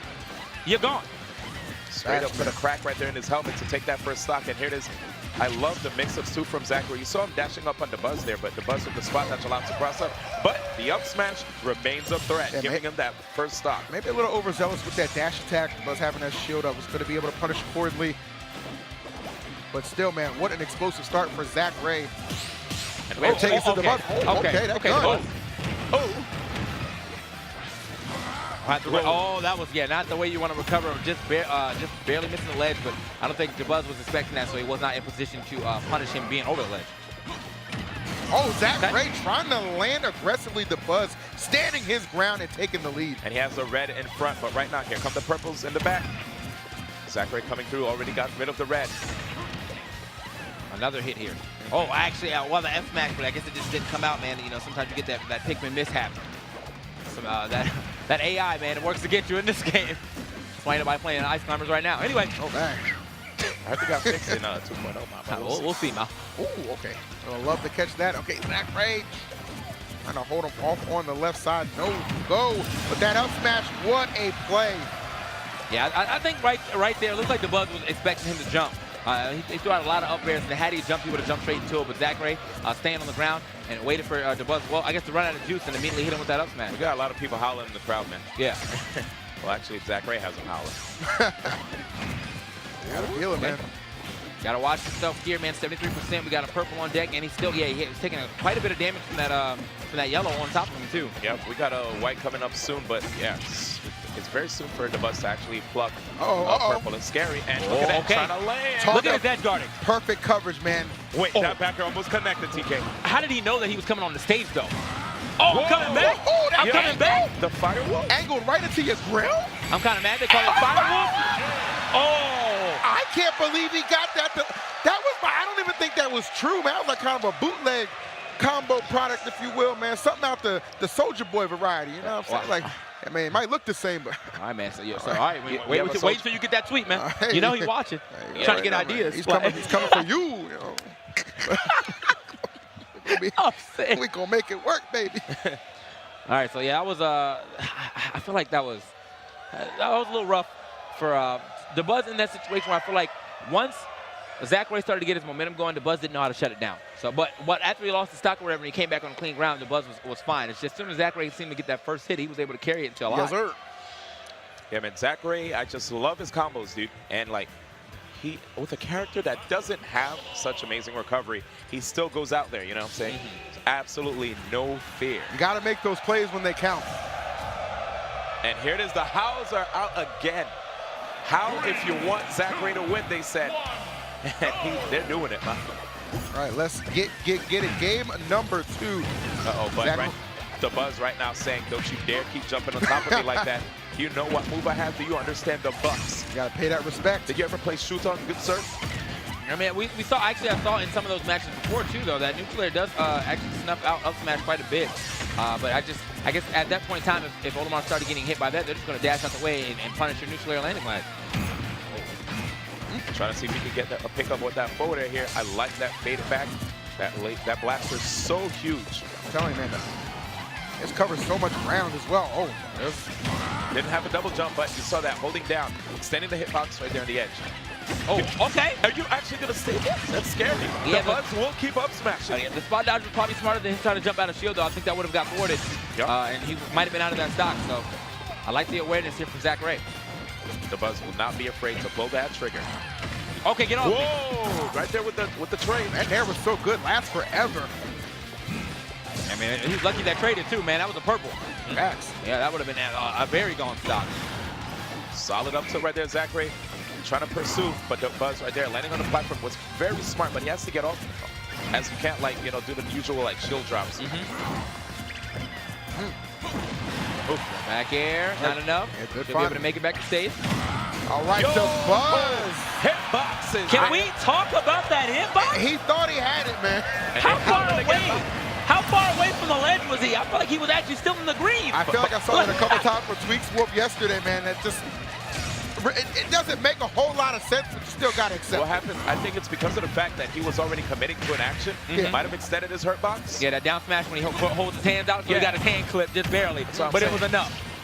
Nice pickup right here. He's respecting the whistle too to see what action you do after. Okay, respect the Pikmin too. Comes some pickups, but that tech right there allowed him to get some breathing room, and now he's in a neutral again. Is the Buzz? That's so far. Dog, I'm telling you, we're seeing some far-reaching movements or moves happening here. First the up B from Wolf, and now that up smash coming in from the Buzz. Still even game though on the stocks, not on the percentage. Although we might actually be able to even it up right now, looking for the tech instead. But you see the Buzz jumping up and getting away from that. Right. An opportunity for the Buzz. Zackray smart to kind of disengage, but find himself off stage. And this time he went deep away. He was like, you know what? I don't want to get hit by that Firewolf anymore. I think the Buzz is respecting that Firewolf now, yeah. I'm kind of mad they call it Firewolf. There's no fire on that at all, but whatever. Whatever. No fire, dog. Could have called it an Energy Wolf, would have been way better. I don't care. There's something I love Energy Wolf. I actually think that's the way to go. We rewriting the books right now. Okay, there it is yet again. Back. I like the angles he's picking too to get back to stage. Oh, okay. Such a solid anti-air. You saw the Buzz, hands to his mouth like, goodness gracious. They just did not expect it. It's one of those things where just you're expecting your opponent to just kind of get out of the way, but no, just again, stands his ground. Understand how the Buzz is getting close enough so that if Zackray does go for a missed space laser, he gets to get a free fair on a shield. Very good positioning by the Buzz. Yeah, man, missed space forward here right there too. Actually got to punish as well with the F tilt. Pushing him off stage. This is where Zackray needs. This is what Zackray needs to do, man. He needs to keep the Buzz in the air and keep him guessing. Oh, okay. The up smashes are coming. All right. Again, another disengage from Zackray, but now the Buzz playing a little more aggressive. Now he's trying to finish this game. Well, he wants it. Okay, shield damage. Again, against Olimar too. Tried to see if he could catch a potential side B with that side B throw using the purple Pikmin. Pikmin definitely eating these lasers too, man. It's becoming almost a non-factor. Oh! Yo. Yeah, that's enough. All right. So, looking like a missile, just went straight in there, getting that forward smash. Torpedo. And the second game. All right, well done. Yeah, I love the fact the Buzz is keeping his composure. Really, really smart and just patient play at that. The Buzz is one of the more patient players in the game. Understanding, look, I don't have to rush anything. You're going to make an error. I'm going to capitalize. It's really that simple. So, yeah, we're moving into our third game, the flex game. See who's going to be able to take this advantage here in the set, get one game closer to taking this set and moving on to loser semis. Yeah. Man, this is prime time smash action right now. It really is, man. It's just, like I said, a meeting of the minds. You know, just two of the smartest individuals you'll ever see play this game. You see a lot of thought process being done here. The Buzz actually banned in Kalos Pokemon League and FD. So, well, taking out stages with a lot of empty area. I think if Zackray still wanted to try to get that empty area going for him, if he can't, I don't know if they have already played on Town and City, but that would have been my pick as him. But it really depends on what he's going for right now. Happens to be Battlefield. Okay. So Battlefield is the pick right here. Going to help with some survivability for sure. He has the platforms to allow him to at least have something to cover his head. while he's going off with these lasers. But again, Buzz is quite grounded in the manner that he plays anyway. If anything, we have more ways for Zachary to land, right? So many different avenues, right, with a platform. So we'll see what happens here to Buzz. Let's see if he has the answer for this counter pick right here. Hanging out on the platforms. Looks like he's not going to stray from the game plan out the gate. You saw how he threw the Pikmin the moment Zachary fired the laser. That's a very risky thing for Zachary to do, understanding that that laser, he won't get much, while the Buzz is going to get a lot if he just jumps over and throws the pick. Right, Zachary, okay, yeah. I mean, the dash attack's getting a little reckless right now. I mean, even with the distance that he had on that, you can always come out that shield with the up smash to go ahead and get that punish. Oh, absolutely. And I think one of the things that we see there from Zachary is that he understands that if you throw the weaker Pikmin, right, the ones that are like, if it's not a purple, right, he could actually take a hit of a Pikmin and then just run through and try to get a dash attack, but he was misspaced.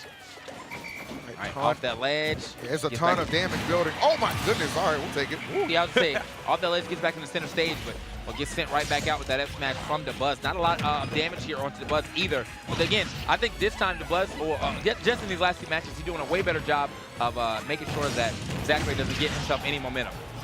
Oh, so true. Yeah, he's only getting like small hits here and there, but nothing really leading to that wolf momentum that we're used to seeing from him right now. Tell the Buzz just feels like he's just so steady right now in this matchup. The fact he's just able to, again, just take his time so well and accumulate this damage, just almost let it come to him in a sense. Zach Ray looking a little lost as far as what he wants to do response-wise. And the immediate drift towards center stage, and you see so much nair pressure to cross up Zachary. Zachary understanding this goes for that up smash. All right, a little wild right there. Zachary, a little wild right there. That was the weak one. I see a lot of people actually getting taken out by that up B, but this, well, we're in month 3 now, you know what I'm saying, or getting close to it. So I feel like people are getting a little more privy to that Randy up B. So, this is not the way I was expecting this third game to go. This flex game, well, the only person getting flexed on is Zach Ray. You're going to need some flex tape to repair this. I'll say that much. I ain't got no time to lie to you, TK. Oh, no. Okay, gets that white one off. You know, that white one's obviously do the most damage when they're stuck onto you, so want to make sure you get that off as quick as possible. Yeah, see how he just threw that red one. He didn't even care about it, man. Yo, that red one was going ham on Zach Ray on the ground, too. 178, still can't get this first stock off of the Buzz.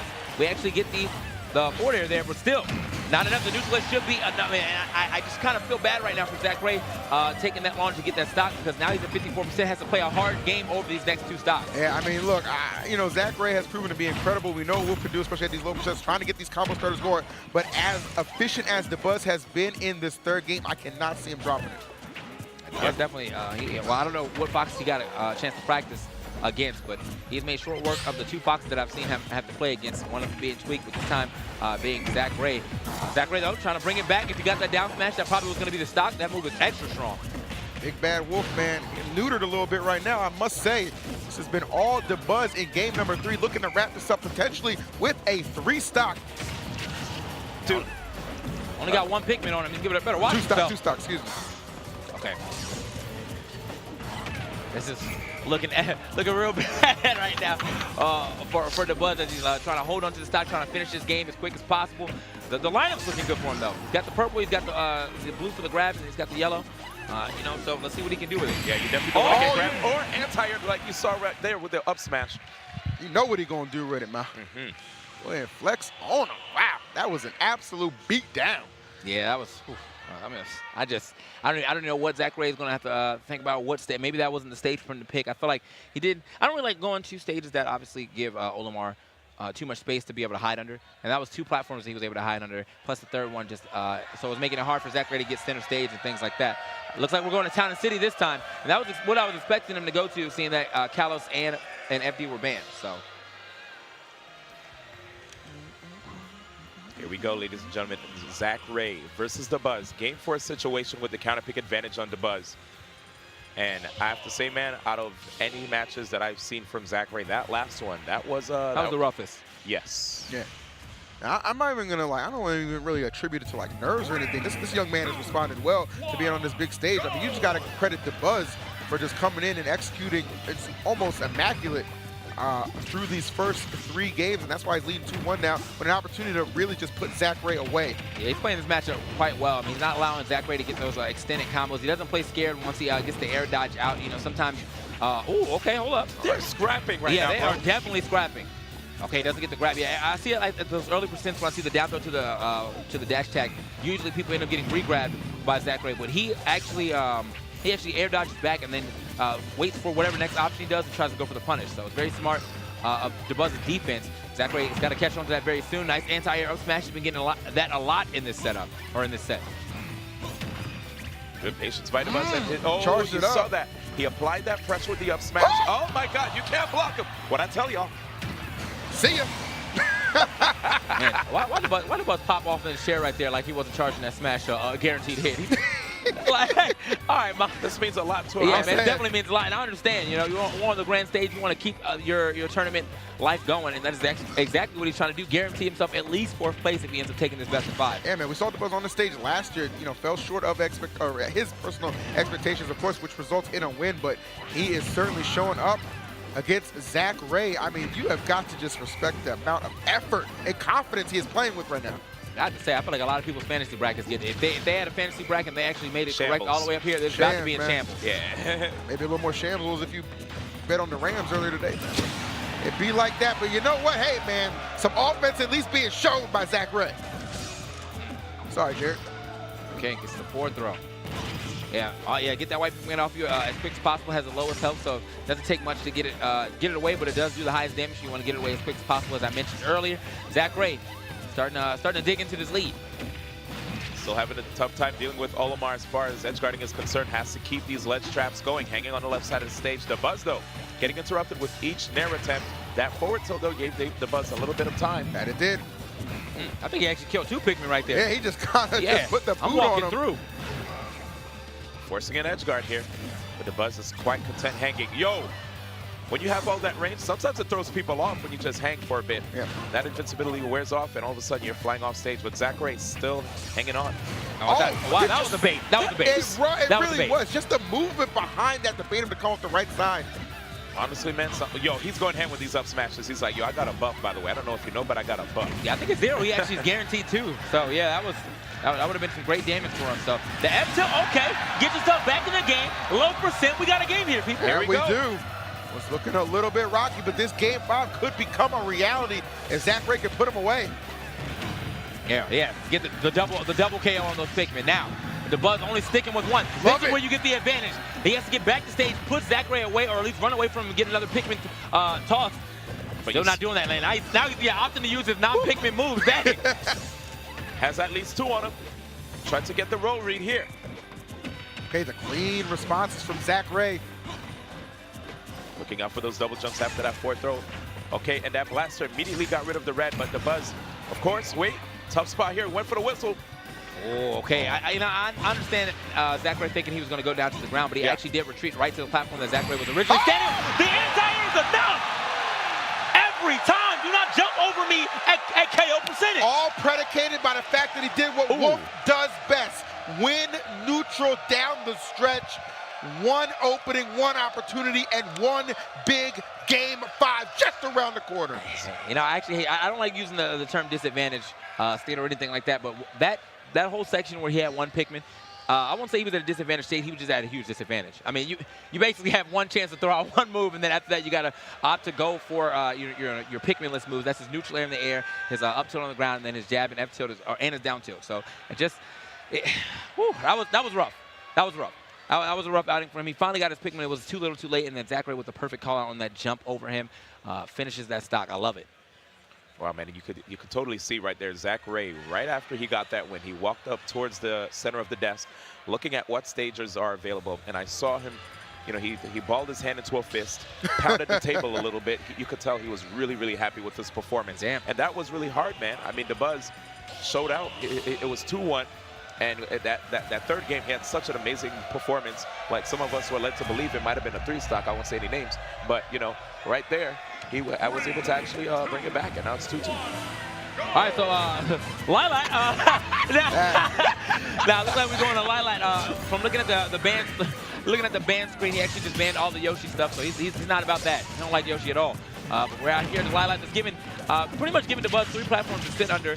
But at the same time, I feel like this might be able to extend some of Zachary's combos a little farther than we had originally expected, especially in the middle. Now that the middle platform is not as high up as, say, Battlefield. All right. I absolutely would agree with you, man. It looks like for the most part, Zachary trying to pick up where he left off as far as having all the momentum, but you see the Buzz, the immediate strike back, trying to quell that and keep himself well engaged, taking stage control momentarily like the laser, but maybe a little ill-advised, not going to have the juice to get back to the stage. Yeah, didn't put the fear into the Buzz with that laser. He ate that hit and then immediately got back into to edge guard position. A down smash is going to go to hit under the ledge and go ahead and finish that stock as well. And again, when it comes to this particular matchup, you see Zachary does a really good job when you see the Buzz is in the disadvantaged state, but at the same time, he does have a lot of great tools at his disposal off stage. If he has the purple pigment and he's above the stage, he will keep throwing them to try to discourage Zachary from pressing any buttons, and instead forcing him to defend while he gets to come back on stage. Oh, and right now, jab reset. Oh. A jab lock, rather. Yeah, I'm surprised he actually missed the second jab. But yeah, he tried to go for a third, well, jab one yet again, but Zachary was able to get it up in time. 47% onto him. Super low recovery. Yeah, only had one pigment. He was good.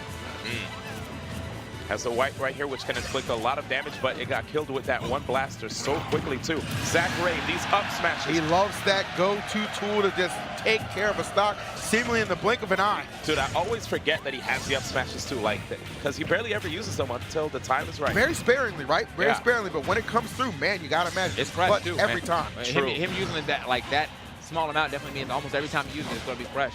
So. Oh, okay. Trying to jump off the ledge, gets hit with that F smash. It's looking a little. By the way, man, is this background not like darker than usual? Like, does this not joint look OD dark right now? I gotta get a better angle on this. Yeah, I think it's the angle right now. All right, Zachary 135. The Buzz now at 55. Oh, okay, the down smash. Yep. We've rarely seen any down smashes connect to in this set. Yeah. The Buzz rarely getting set in tech chase situations where the down smash would connect. Okay, Zachary, big openings. The back airs. Okay. Oh, back on. Oh my God. So much covered right there. And the quick come back to the stage with the side B instead of using the up B so he can get back to stage and line up that up smash. But the Buzz striking back right there with the up smash. It's neck and neck between both of these two players. And two competitors who seemingly will not be denied their shot at glory. A deeper run into this loser's bracket on the move, but the Buzz playing like he wants it just a little bit more right now, fellas. Being a fast faller is so difficult when you're fighting a character like Olimar. But wait. He turned it back on. Yo, he actually bumped in his face right there with that gun. Okay, the trade finally gets back down to the ground. How's he going to get to the roll? Oh, that was wild. Gosh. I think that was the first time he's rolled back on the stage, too. So that was a bet. He bet right, I guess. But I was so he's out the tournament. I don't know what he was thinking with these gunshots, bruh. Oh no! I don't know what he was and it's setting in. Oh, this is not a pretty scene. I mean, this is rough. I mean, as a competitor, obviously he's actually looking pretty happy on it. Looking all right. Look, listen, it's disappointing. It can be disappointing. Obviously, the expectation is always to win, but such a young talent, the crowd on their feet. This is a young man who should be encouraged, that talent cultivated. He is going to have plenty of runs, and I guarantee you he's going to find his national win sooner rather than later. And the crowd actually on their feet for this man.